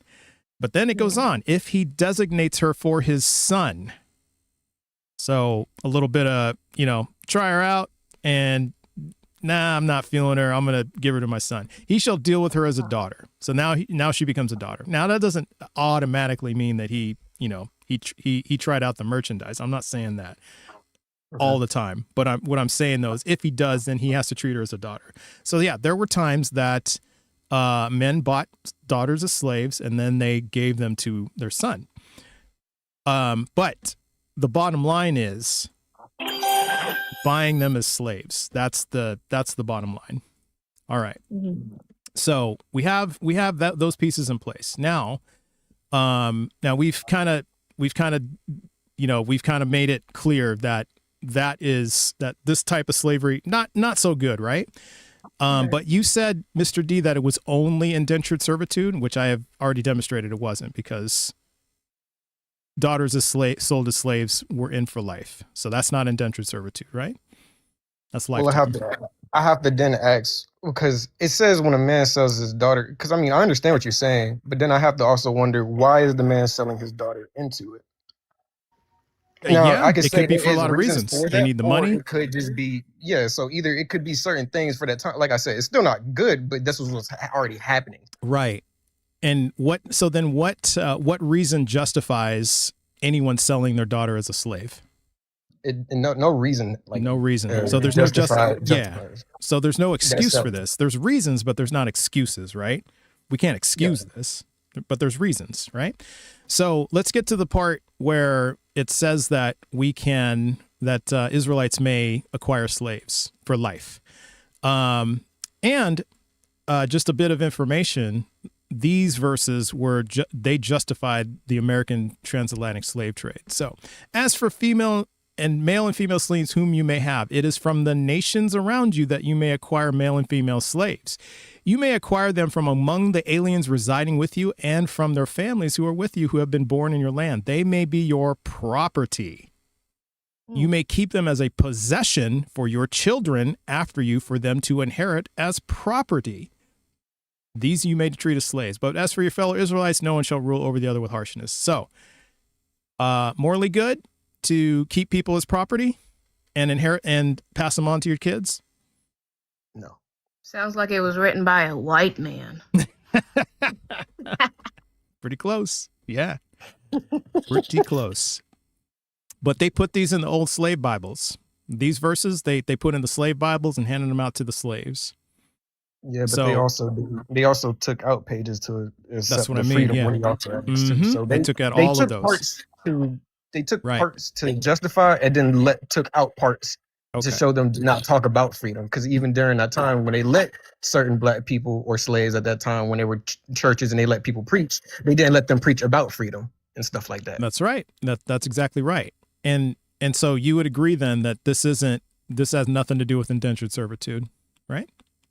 Yeah, no, property fully, like indentured servitude for the time that I know is to work off debt. Mm-hmm. And this is a debt. Now this one says, just says full property. Mm-hmm. For an inheritable property for life. So if you pass them on to your children, that's life, right? You may keep them as a possession for your children after you, for them to inherit as property. So that's forever and ever and ever, right? And if you combine that with Exodus 21, verse 5, I'm sorry, 4, if the master gives him a wife and she bears him sons or daughters, the wife and her children shall be a master's, and he shall go out alone. So you could potentially keep somebody, a family, in slavery perpetually, potentially, right? So I'm trying to understand. If this is not good, we all agree this is not morally good. Why did God allow this? Why did God condone this? See, I don't have a good explanation for why condoning, but for like why not just saying stop it. But I do, like I said, this is still stuff that happened already before he even gave these laws. Sure, it happened. Yet you would agree he has the power to say stop, right? Murder happened. I agree that he has the power to do anything. Yeah. Yeah, and murder happened before he said don't murder, but he said don't murder. Adultery happened before he said no adultery, but he said no adultery. I mean, this doesn't line up. So I'm just trying to understand, why not slavery? Because it kind of goes back to my original question, the question I asked a while ago. So I don't know if I heard an answer. What's worse, committing adultery or taking a slave? Oh, I didn't hear you when you asked that. I heard the other one when you asked keeping the Sabbath. Oh, my bad. Keeping the Sabbath. You're right. What was, yeah. I don't remember the answer. I said, slavery I would say is more wrong than that for that. Same with adultery? Yeah. Well, am I thinking slavery? I think both is wrong, but I feel like just even try to put one above the other, I don't understand people's experience. That goes on experience too, of what you would think. So I would just say both is morally wrong. All right. I like the uncle at the cookout test. So let's just imagine you got this uncle at the cookout, right? And this uncle tells you, oh man, I haven't been keeping the Sabbath for 20 years. Would that be enough for you to avoid that uncle at the cookout? Would you still sit next to him? Would you, talk to him? I mean, or would you just, or would you just be like, it doesn't have an effect on another person besides him. Yeah. Okay. So now, now this uncle has said, yeah, I cheated on auntie. It's a bad thing I did. Would you not sit next to uncle? Yeah, if I have some certain feelings to like certain that, you hurt somebody else in the family. Maybe, yeah, right? Maybe. Depends, right? Somewhat. I guess you could say depends, but I mean, somewhat, the standpoint would probably be like, yeah. Likelihood you wouldn't sit next to him. Okay, so now this uncle says, yeah, man, my slave got out the other day, the slave that I've had for over 20 years. And I had to, track him down, and I beat him pretty good, but they're now locked in the basement. Are you sitting next to this uncle? No. It's a good description to get to. There it is. There it is. So if we're so that's my whole point. Then it's clearly worse than either adultery or keeping the Sabbath, yet it's condoned. God did not condone murder. Would you say it's worse than murder? Oh, that's a tough one. I would say in some ways yes, in some ways no. It's at least at minimum they're on par. Because I would say I could say that, but I would say at least I'm not giving no justification on this, so don't take it as a justification to it. But I would say is with that person able to still experience life, it's a better gift than the death. Even in slavery? Well, as a possession? If God's gift to us is life, I mean, it's not right. Slavery is not right, but I think the gift of life is better than death. I'm not sure if they're the same to me because see, the way I look at it is you're taking away, as if you murder somebody, you're taking away their freedom and their ability to flourish, right? Like they have no chance of freedom and flourishing. And if you take a slave for life, no chance to freedom and flourish. No chance at all. So to me, a lot of it looks the same. And in some ways you could say it's worse because they're suffering for a lifetime. One is suffering. Yeah. Well, then this kind of brings in the concept of suffering, right? Because a murdered person doesn't suffer anymore, right? After they die. Depends on how you look at it. If you think they're just gone, but Yeah. I mean, they could suffer. Well, they don't Now, suffer if here you on believe Earth. in Let's the just say they spirit, don't suffer here on Earth, right? I mean, you could say that, but it doesn't stop the suffering. Like even and like if you go all the way back, when Cain killed Abel, he said, "I could still hear my brother, like your brother's call from me from Okay. the ground." So it's still suffering.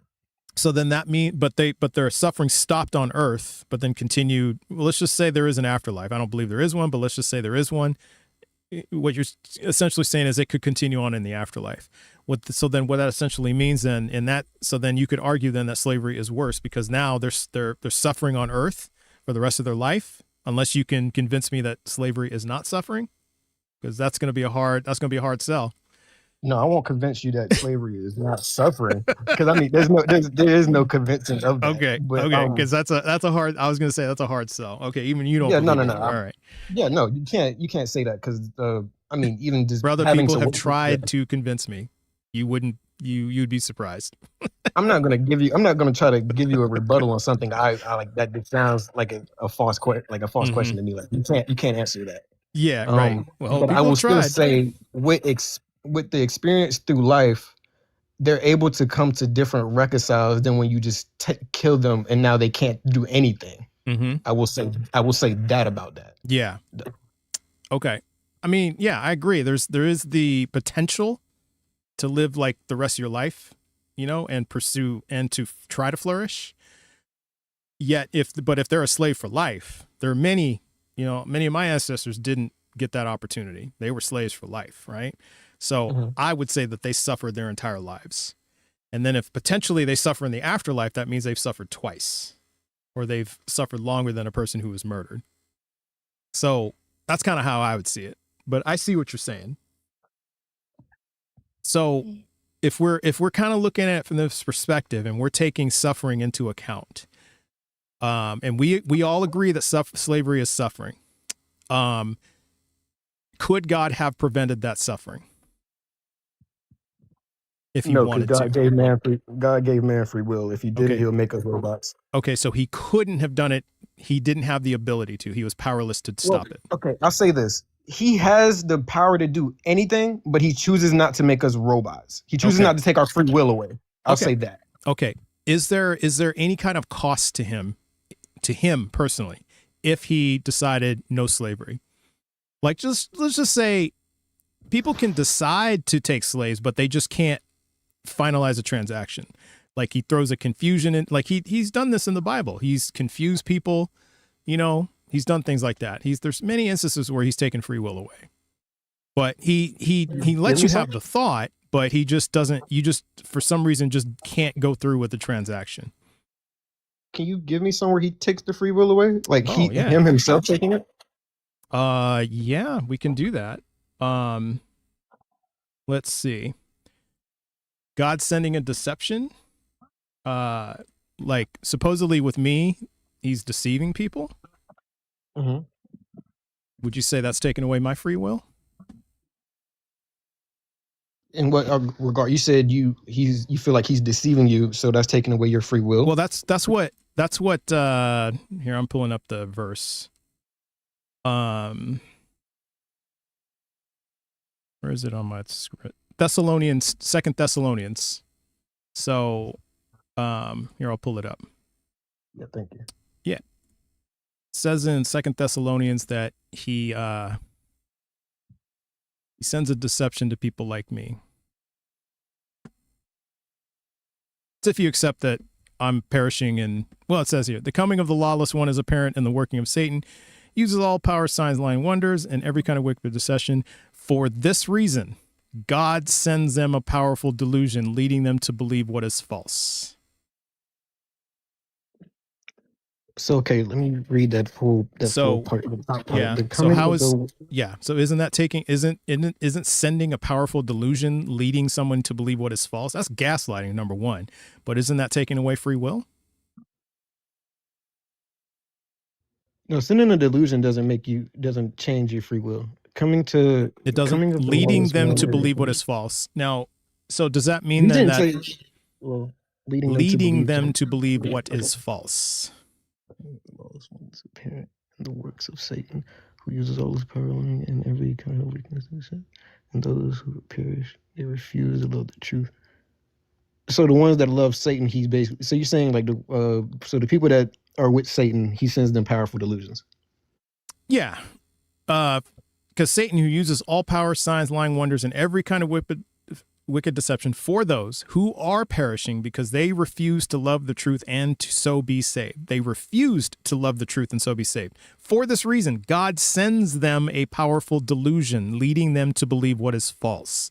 So is that preserving or taking away free will? It kind of keeps your free will, because if you're already following the deceptions of it, then the delusion is just making you believe it's right. So then the opposite would be true. God sending them a powerful truth, leading them to believe what is true, would also be preserving free will. Yeah, you have the ability. If you believe the truth, and the truth is just he's leading you to actually get more belief to it. Like, I guess if you say in the Holy Spirit, okay, then yeah, you still have free will for that. Okay, so you're saying this isn't affecting free will at all in the least bit? No, because in the beginning he's already saying for those that are with Satan. So you already chose to deception of that. Mm-hmm. Okay, and so okay, so in that sense, then, well, what is free will then? Free will is the ability to do whatever you put your mind to. Excuse me. So the ability to put your mind to, and so if God sends me a powerful delusion, can I put my mind to see the truth? I said do anything you put your mind to. So you already... Okay, so I can overcome God's power if I wanted to. No, you can't overcome his power, but he doesn't... He's saying... is God using his power to send me a delusion? He's sending you a delusion to something you already believe. Well, why would he send a delusion to something I already believe? There's no need to do that. I already believe it. Job's already done. Why would he do that? Vote, everybody. Helps you keep you. I guess it keeps you more to what you are if you already believing that is what it is. Okay. So then there's no chance of being convinced otherwise, convinced of the truth. I'm believing that's actually why he's saying that. If you already have that belief and there's no chance of you coming back, he gives you that power to stay where you're at. I'll kind of give an example. Well, he's sending a delusion. I mean, that's, if we read it, what it says is he says he's sending the delusion. Why does he need to do that if you already believe something? Why is he keeping you in that delusion? That doesn't make sense. The heart's already chosen. The heart's already chosen? Yeah, like if you chose that already. So there's no chance of changing your mind then. Like that's what I'm saying. He's probably going, like he's getting to, like what he's saying with the powerful delusion is sending them to believe what is false. Since it's already believed, he's letting that happen with what he's power. But then that means that there's no chance that you can change your mind. So then that means there is no free will. I mean, if you already chose it, then that's what he's putting you to. Now, if you choose otherwise, then he won't send you the delusion. Have you chosen things and changed your mind later?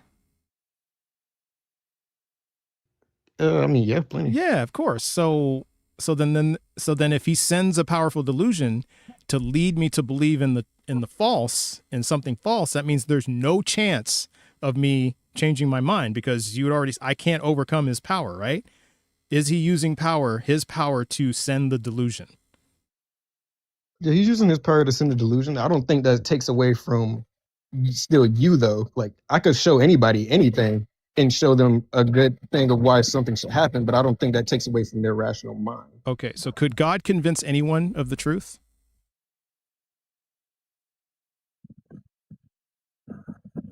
I think he can, but I also think that would take away free will. You have to find truth through your free will. Okay, but it doesn't take. Okay, but that doesn't make sense. So so God sends a powerful delusion. Okay, so still free will. I'll explain it like this: if he gave you truth, God, you have no option to go to falsehood. The truth. So if he sends a delusion, then you have no option to go to the truth. The opposite has to be the true as well. Well, he says delusion, not just false. He says it's in a powerful delusion of what is a delusion? A delusion is something you think is real something you think is real that's actually not real. So So something you think is real that is actually not real, but you already believe in what is the evil. So basically keep like having you reassign. I would take that kind of almost like him with Pharaoh. Like Pharaoh says himself, or in the Bible, he hardened his heart 6 times, and then it says God hardened his heart. Yeah, that's taking away his free will. That's what I mean. But he already chose that part, so he left him in. So there was no way that Pharaoh would ever change his mind because he hardened his heart. I'm saying even before, that's what he chose. Okay, so then, but like you said, you've gone back on your decisions, right?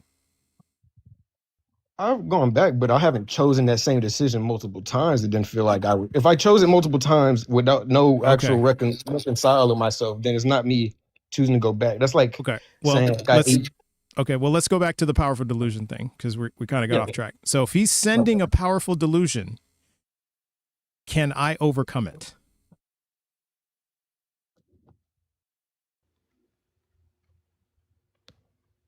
I mean, I want to say still. Let's add more. God uses his power to send a delusion. It probably should be after this. So I can't overcome God's power. God sends his power to send a delusion. Okay, so is that right so far? All that right? Yeah, you can't overcome God's power. God uses his power to send a delusion. God sends a powerful delusion. And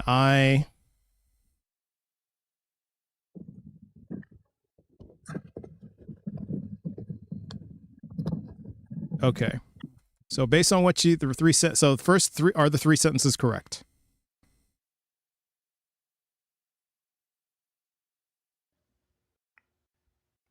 Yeah. Okay. I would say the first thing that was correct. Okay, so which one is true? I can or can't overcome God's delusion.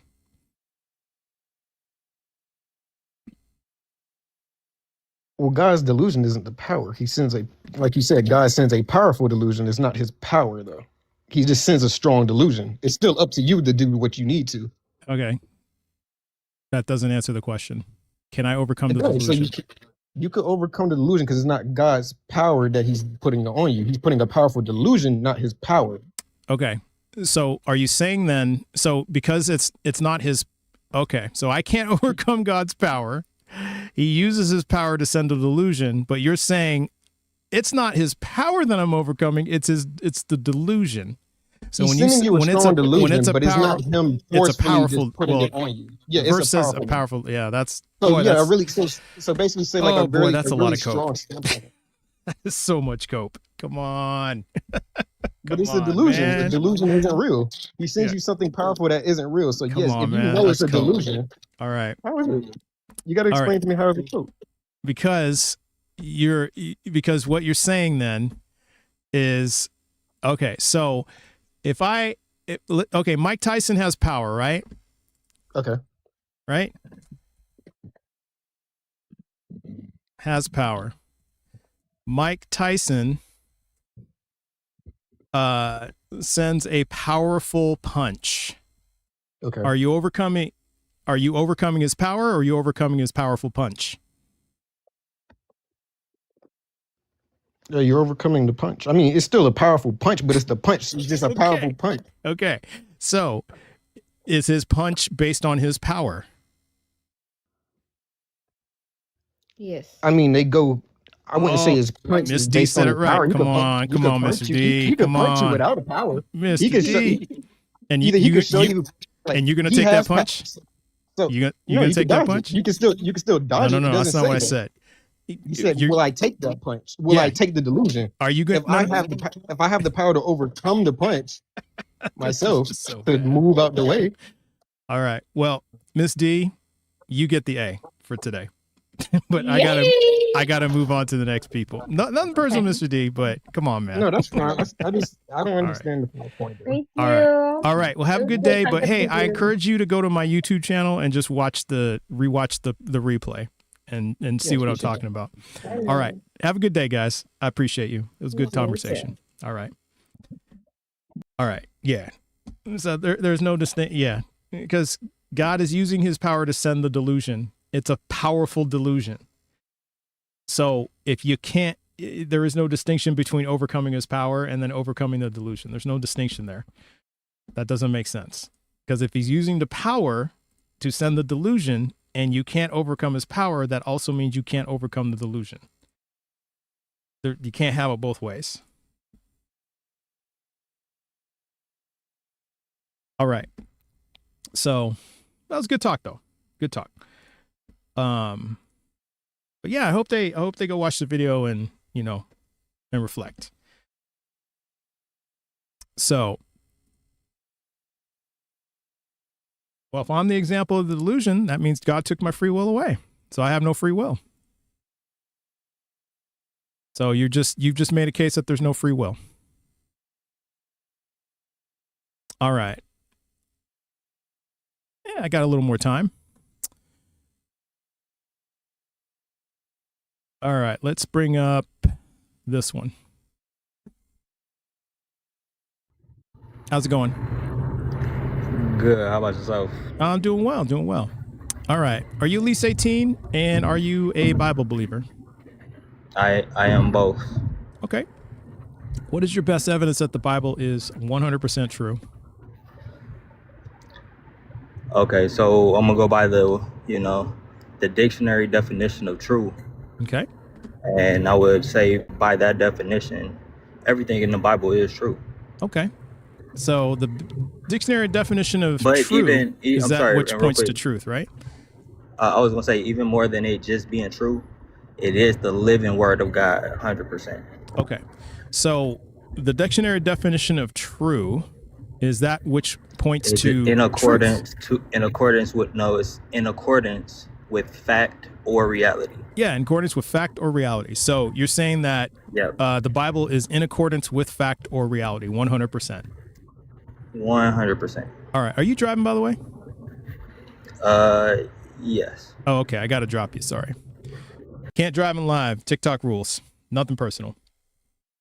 All right. But pull over and then come on back.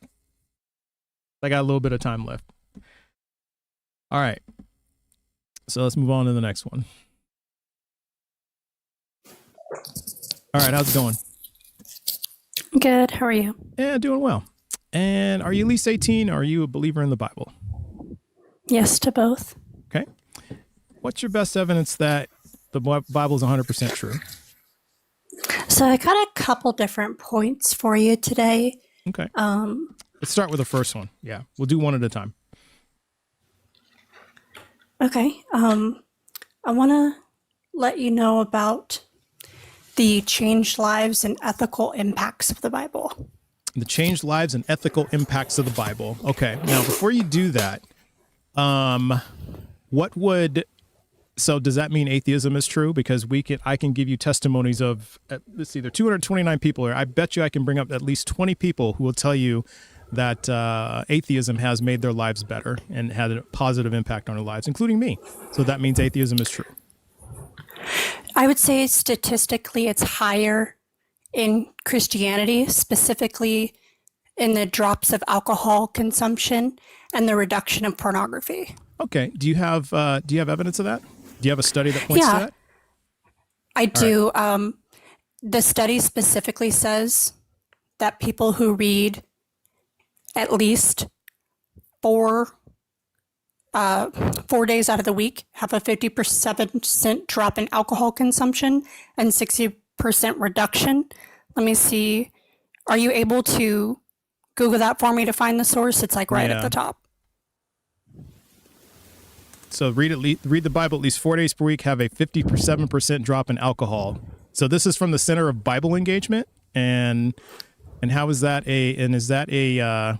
so that's not a, There's another source that's not directly Christian. Yeah. It's Center of Psychology, I believe. You might want to type in the word psychology. Okay.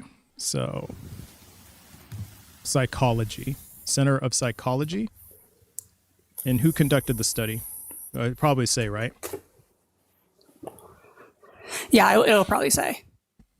Okay. I'm still getting the Center of Bible Engagement, Grace Evangelical Society, Lifeway Research, BiblicalLeadership.com, Center for Bible Engagement. because I put in psychology at the end. Metcalf Ministries, Twitter post, Barna Group. Well, and that's the state of the Bible. So it's an Instagram post from John. No, it's not. Okay. So yeah, I see a lot of Christian sources that are like saying the same thing, but I'm not seeing anything on this study. Okay, no, it is the first source that you named, the Center of Bible Studies, but the two authors Center of that Bible have Engagement. PhDs They have PhDs in what? in psychology. In psychology? Okay, let's see. And is this peer reviewed? From what I read, I did read it briefly, to be very honest with you. Okay. Let's see. Let's see if there's a peer-reviewed study. So it doesn't look like there's a... CBE researchers repeatedly examine the relationship between spiritual practices, moral behavior, and struggles. So drinking to excess, viewing pornography, having sex outside of marriage, gambling, lashing out in anger, and all this other stuff. But we don't have a peer-reviewed study, so...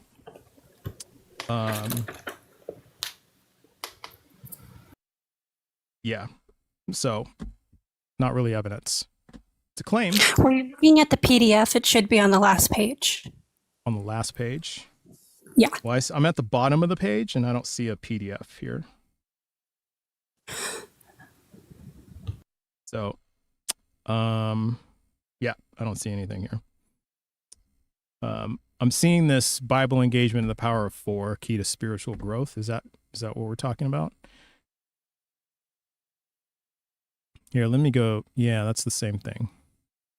Oh, it doesn't have the word psychology. ttbfiles.com. That's the PDF I'm referring to. And then page 21. Okay.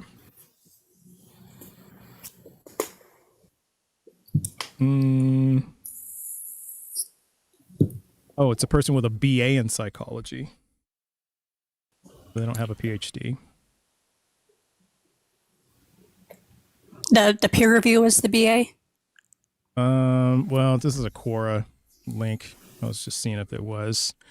Yeah, I'm not seeing it. I see that I did read the article, but it doesn't cite the actual study. So, and how does this compare to secular methods of all these other things? So what's the comparison? So the comparison is that, we have developed medications for depression, and we have people who are struggling with alcohol consumption doing AA and things of that nature. Mm-hmm. And it is a higher likelihood to have a drop in alcohol consumption reading the Bible 4 times a week versus going to AA. Okay. It's an assertion, not a claim. I mean, it's an assertion, it's not verified according to what I'm seeing here. I mean, you're saying it is, but I'm not seeing the actual study. Yeah. And we can skip past this for now, but if you'll let me DM you, I can send you all these sources and such links and all that. Okay. So you're saying then that the Bible makes you more moral? Not necessarily more moral, because morality depends on the person. So Christians usually believe that morality is not subjective. I personally don't believe that, but if you're not a Christian, morality is subjective to you. So you could have no problem doing certain actions that Christians would do, mm-hmm. but from a Christian perspective, it does have a better ethical impact. Okay. And so when we're talking about this ethical impact of reading the Bible, and so there's parts of the Bible that, what about the unethical parts of the Bible? How does that factor in? Well, I can go over that with you, but before we touch to that point, when talking about ethics, if you look at the Islamic religion, for example, they are okay to marry 9-year-olds and 6-year-olds, and totally agree. I believe the actual law is 13, and 100% the United States was founded on Christian principalities. So ethically, it is better because we have, better laws. Okay. all right. And I agree with you on the Islam part, because I cook as Muslims all the time on Aisha. Justice for Aisha, by the way. So totally with you on that. But you're saying then that the Bible is more moral than Islam, or is that the United States was built on Christian principles? Yeah. Okay. Now, which Christian principle makes it good to punish innocent women with rape?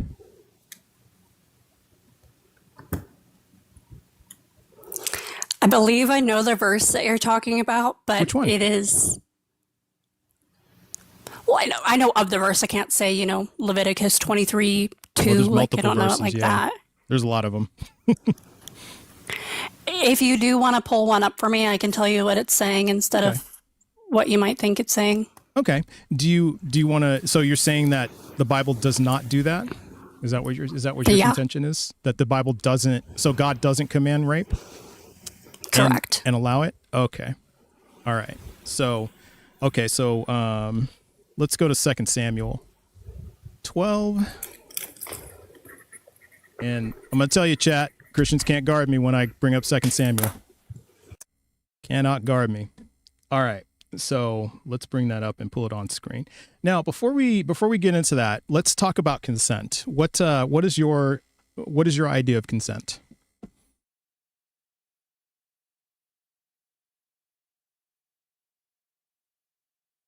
Can't hear you when you're away from the chat. Yeah, sorry about that. Yeah. What is my idea of consent? Yeah. Like saying yes, both parties saying yes to an action, both being of age, having the ability to consent. Mm-hmm. Like the cognitive ability. Yeah, there's a 5-finger test called Fry's. Are you familiar with that? I am not. Freely given, revocable, informed, enthusiastic, and specific. So that's the 5-finger test of consent. All 5 must be present in order to have consent. Can you expand on specific? Specific meaning, like, for example, if let's just say I'll make it like non-intimate, but like if you have a contract to buy a car, right? You would say that's consent to buy the car. So like you were giving your consent to give your money in exchange for the car, right?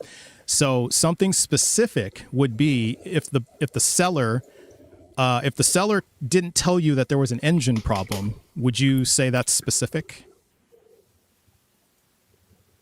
No. Okay, so then that means so that would mean then if the seller didn't tell you about the engine problem and knew beforehand, and it's not listed in the contract, there's a good chance you could get that contract rescinded, right? And get your money back. You could probably sue for your money back, etc., right? Because they were not specific about the condition of the car. So that's what specific means. So if you do that in a like in an intimate terms, it is like specific acts, right? So if one party has an idea about, like, say, maybe they think they're giving consent for kissing, but then the other person says no, it's going to go a lot further, say third base, that's what specific means. Does that make sense? Yeah, in a way, because like, let's say you're married, right? And I want to talk intimately because that will makes most sense to me, right? Yeah, we're adults here. You're married and you guys are going to be involved in coitus or whatever. Mm-hmm. And you give consent, but you don't give specific consent. I don't think it is grape to not give specific consent. Let's say you want it in one hole and they put it in the other. Like, you're not going to say that that's grape. Okay. So are you saying to me then that, so if one partner has an idea of one hole, but then the other partner puts it in the other hole and they're married, you're saying you already gave consent? Well, you gave consent because you're married, and like, you guys could definitely have a conversation about how, you didn't like that or stop the act, and it's still revocable. It's still, the other parts of what you were saying apply, but would you accuse them of grape? Because I personally would not. Yes, I would. And it is, and so would the law. Even if they stopped the second after they did that, because you didn't talk about specifics. Do you normally, before you engage in those acts, if you stopped if you stopped because there was a misunderstanding, and then you say, wait, I didn't give consent for that. Okay. But if they continued, is that consent? Yeah, I'm talking about if they don't continue. Yeah, but that's not what I'm talking about. We're talking about continuing. So let's just go back to your example. If the expectation, it goes into one hole, but it goes into the unexpected hole, and the person continues, is that consent? No. So you're saying those 5 points have to go all together? Yes. Okay. And because no, I just wanted a basic understanding of what you were saying. Yeah, because that brings in the revocable part, right? So if it goes into the wrong hole and the person says, "Wait, wrong hole," that's revocable, right? So then, and if the person continues, they have violated revocation, right? Yeah. Okay, gotcha. Okay, very good. I think we're on the same page. Okay, so if we go to 2 Samuel, I'll bring it up on screen, so you don't have to leave your phone for this. Come on, Bible Gateway. Where are you?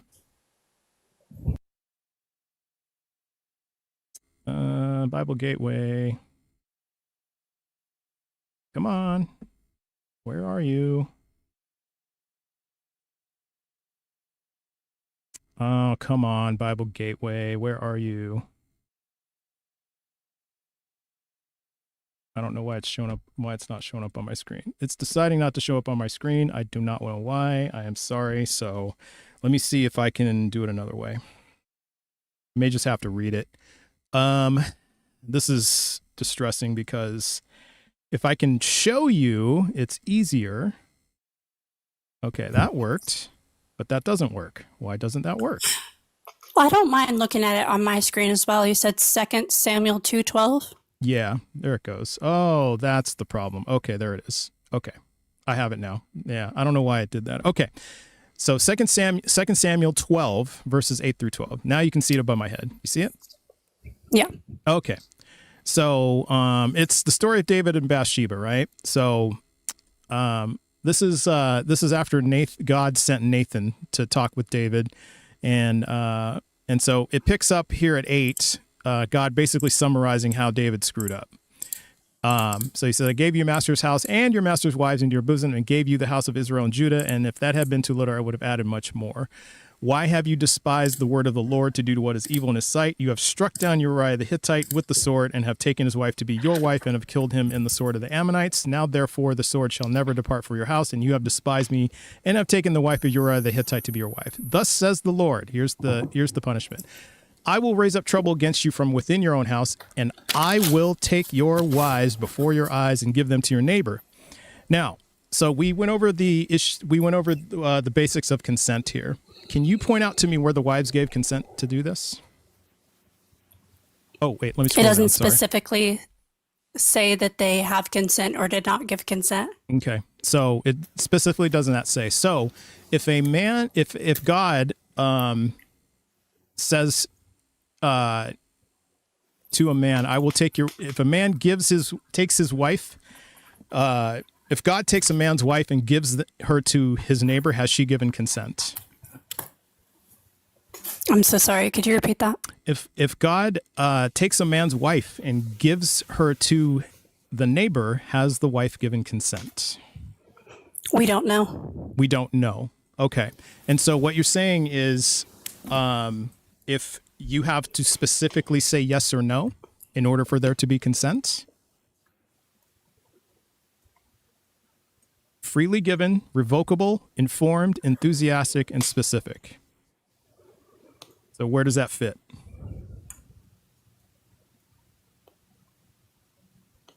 I'm guessing revocable is your point here. Revocable? Because of okay.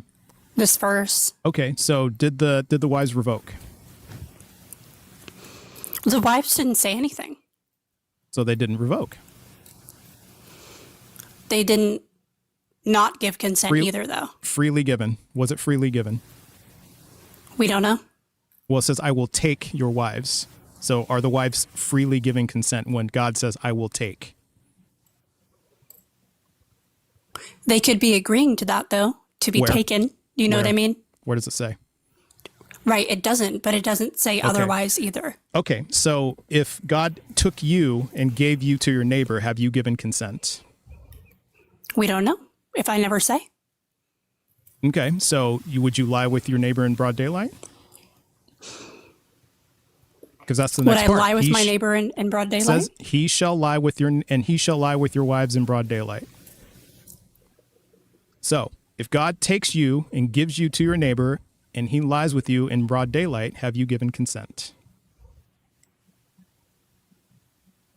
Maybe. I'm Maybe. sorry. I'm not understanding your point. You're not What are you trying to say? You're saying they're not giving consent just answer the question? because It's a of... yes. Just answer the question. It's a yes or no. Have you given consent? Well, I can't answer the question. I don't know. You don't know. So if someone takes you to your neighbor's house and your neighbor lies with you, you can't tell me whether or not you've given consent. No, if it does not say you have given consent, you have not given consent, how would you infer that? Like, what makes you infer This is just super that they disingenuous. This is super disingenuous because they haven't. They haven't because they no, haven't. I would love your explanation on that. Because we don't see anywhere where it says they gave consent. We don't see that. If you don't see that they've given consent, they have not given consent. So. Well, you don't see where they haven't either, though. Okay, so you know what I mean? Okay, so if somebody drugs your drink and then has sex with you, you haven't given consent, have you? Correct. Are you to say I don't know if I gave consent? No, you have not given consent. Okay, what's the difference? It doesn't specifically say forced. I will take is not, I will force them to do this. I will take is not force? We don't know that it's forced. We don't know that it's forced. This is just so disingenuous. This is super disingenuous. Okay, so when somebody takes something from you, that's not by force. If somebody takes your bike out of your garage, it's not by force. If somebody takes something out of your hand, they didn't break into the garage. Okay, so if somebody takes something out of your hand, it's not by force. You can't. It's not. I could definitely agree that it could be, but I'm not going to tell you that it is. Okay. Well, I just sincerely hope that, because I don't wish this on anybody, I hope this doesn't happen to you. And somebody says to you, actually. Well, I don't know if you actually gave consent, Jay. So we're not going to prosecute this. Elizabeth Coupon? I genuinely All right, have a we'll start question the because case. here's how that I see it. Do you take them to be your lawfully wedded wife? Do you take them? Is that forceful, or do you still get to say, I do? Okay. Yeah, I do. And right, but that's I will take. Yeah, do you take them Is it not? to be your lawfully wedded wife? And then the other person says, do you take them? Does the other person have the opportunity to say, no, you will not take me? Correct. Okay, so that means that there is consent, right? Right, but we know that because they are saying I do, but in this text specifically, we don't get to know if she says I do, I don't. We don't know if she has that chance. Okay. Because it does not explicitly say it either way. Got it. So what I'm hearing from you is if I go to the courthouse and I just write your name down and say we're married now, are we married? Because you didn't say no. No, because I also have to sign. Okay. So that means that it goes both ways. You need both people's consent. And you said that in the beginning. You said yes on both sides, right? We don't see a yes here. So if we don't see a yes, then there's no consent. Unfortunately, we're going to have to disagree. Okay. Well, this is just brain rot. I'm sorry. This is absolute brain rot because no, but like you are being a little bit disingenuous and it's not disingenuous at all. Do you understand what I'm saying? I understand what you're saying, and I'm saying to you, I hope this doesn't happen to you because you will be very disappointed with the police if they just say to you, "Well, Jay, you didn't say no, so we're not just going to prosecute this." You would be very upset. So I'm just saying this is just super disingenuous, because if you're just saying because it doesn't say that they didn't give consent or did, we don't know. Well, then we could say that about a lot of rape victims then, right? No, because they could say they said no. Yeah. And so what about the ones that didn't say no? Like the ones who had stuff in their drinks? Yeah, the ones who had stuff in their drinks, like Brock Turner. You know who Brock Turner is? I do not. Okay, Brock Turner was he was a Stanford University swimmer, and he saw a woman passed out near a garbage dump, near a garbage can, a garbage bin, and I think she was in a compromised position, and he proceeded to rape her. And so she didn't give consent, but she did not give consent. So right, but she didn't have the opportunity. Yeah, so you're telling me that when God takes the wives, they have an opportunity to give consent. They could have. I didn't say could. Did they? We don't know either way if they had the opportunity to say yes or no, that's disingenuous. or any of that. Okay, so yes or no. Well, do you know that they didn't have the opportunity? Yes, I know, because it doesn't say they did. And it doesn't say anything about that. So where does it say, again, in 11, where does it say, I agree? It doesn't, but it doesn't say I go. disagree. I don't have the opportunity. They have voted XYZ. they voted to kick you down. A lot of women aren't liking what you have to say. So have a good day. You too. Now that, my friends, is brain rot. That is what Christian cult brain rot looks like.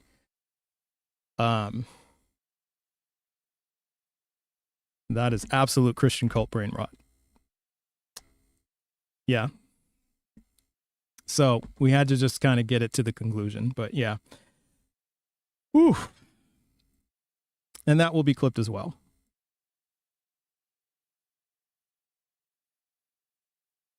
I just really hope that it doesn't happen. I don't wish this on anybody. I hope it doesn't happen to her. I hope that, it was very painful to listen to. But see, this is kind of what you experience when you are, what made you become an atheist? Listening to shit like that. Because that was just crazy. Absolutely crazy. So it was one of those, that's one of the things that made me an atheist. The Bible, exactly. Reading, we just read one of the reasons I became an atheist.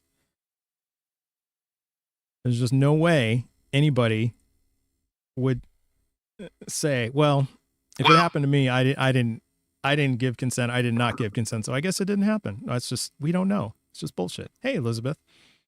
Hey, well that started out with the going wholly against, like, you can't get sober unless you've read the Bible, and you can't do that. Yeah, exactly. That whole thing started out there pissing me the hell off, because I tried to get sober for years using religion, reading the Bible every single day, and all I did was stay drunk.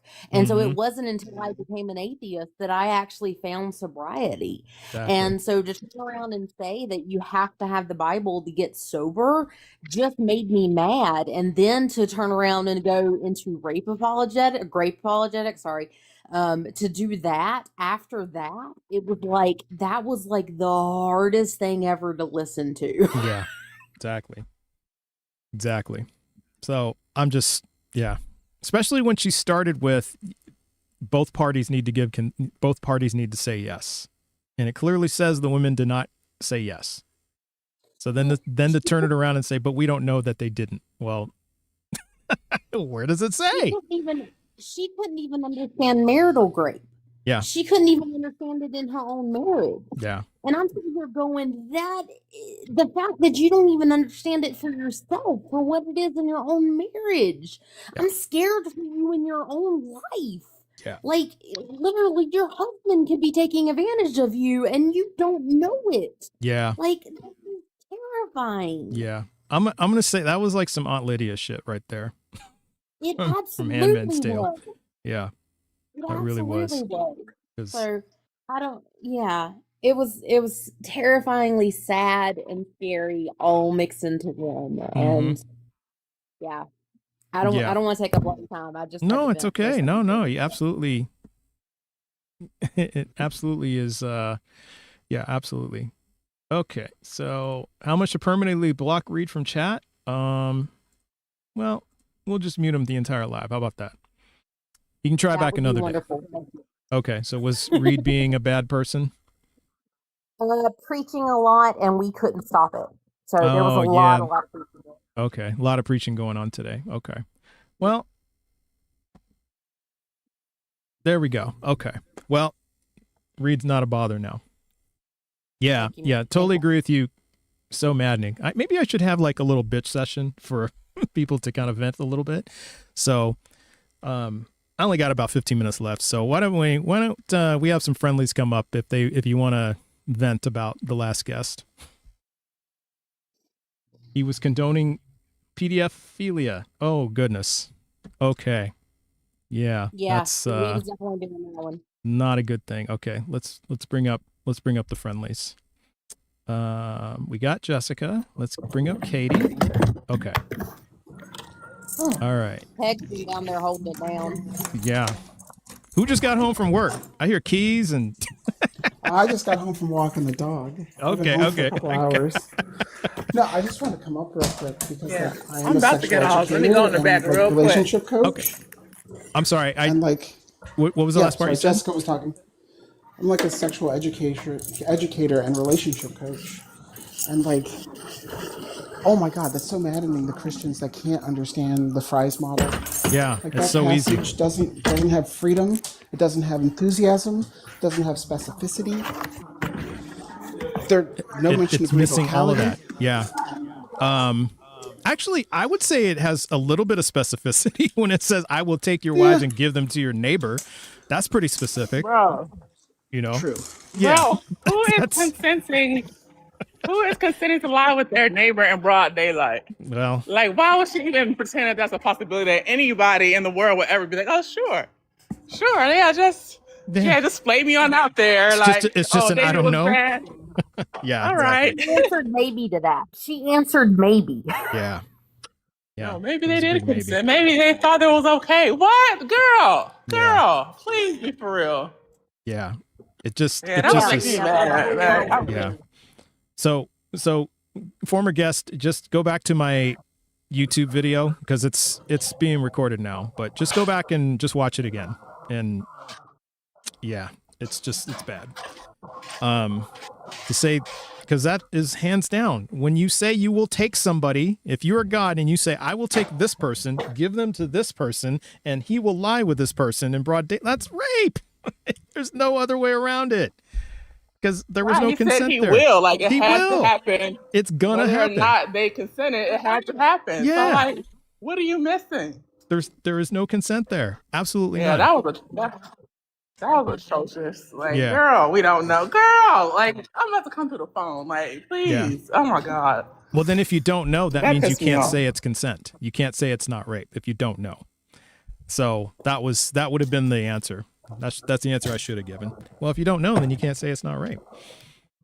So your answer is I don't know. So then that means then that you can't tell me that, because she began the whole thing with saying God did not command and allow rape.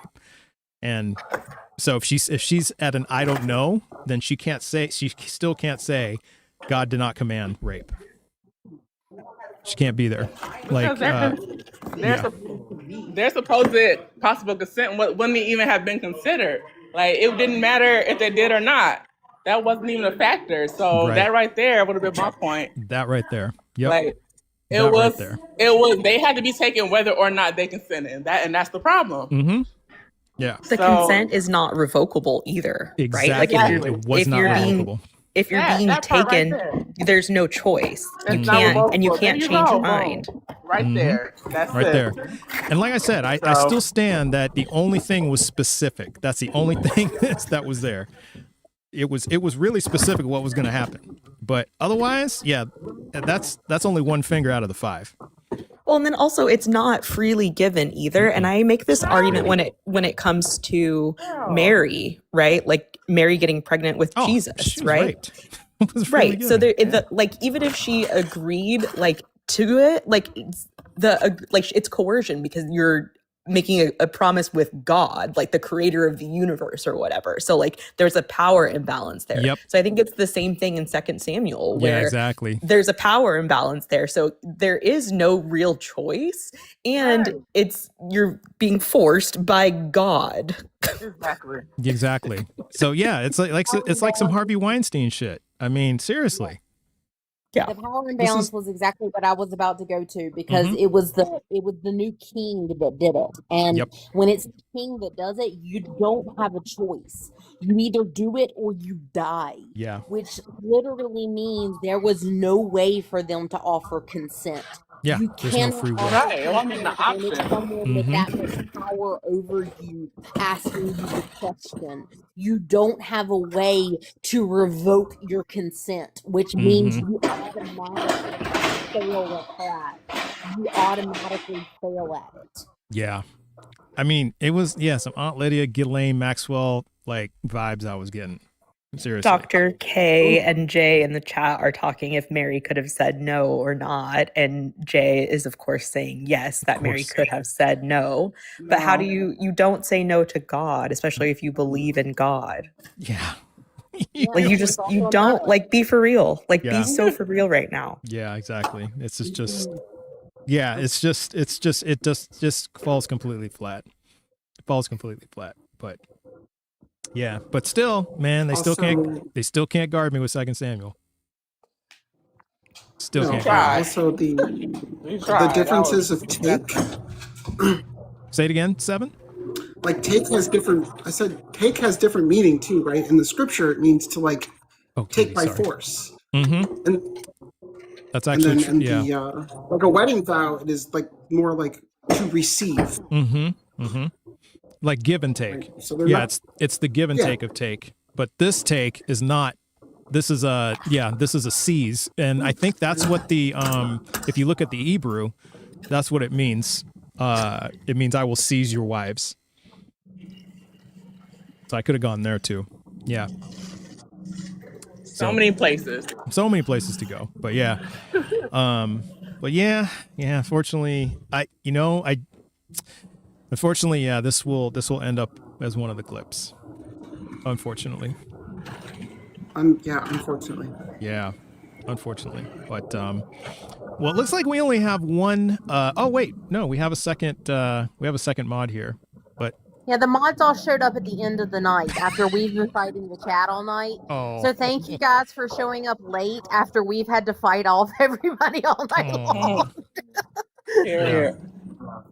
So, but then that means then that I would implore you, chat, to gift all of the folks up here, even the mods, because despite that, mods were occupied. They were putting out fires elsewhere, but they did show up. We love our mods. We really love our mods. Yeah. So let's throw some follows out and some gifts out to the fine folks here because they definitely deserve it. And I'm happy to also say I did see the early kick poll, although I did let it stretch out a little bit, but I did see it this time. So I'm glad that I did that. I'm happy that I did that. So, but we have Pseudo V Science, who is on the YouTube side, just holding it down on the other side. So thank you for that, Pseudo V Science. I appreciate you. So, okay. Well, I do have to kind of close up shop today, but I want to see who we can raid because we have 165 people here. You know, we have Daniel's on. Oh, let's go raid Daniel. That's a great idea. All right. So you guys know who Daniel Green is. So let's go raid Daniel Green. Daniel Green's amazing.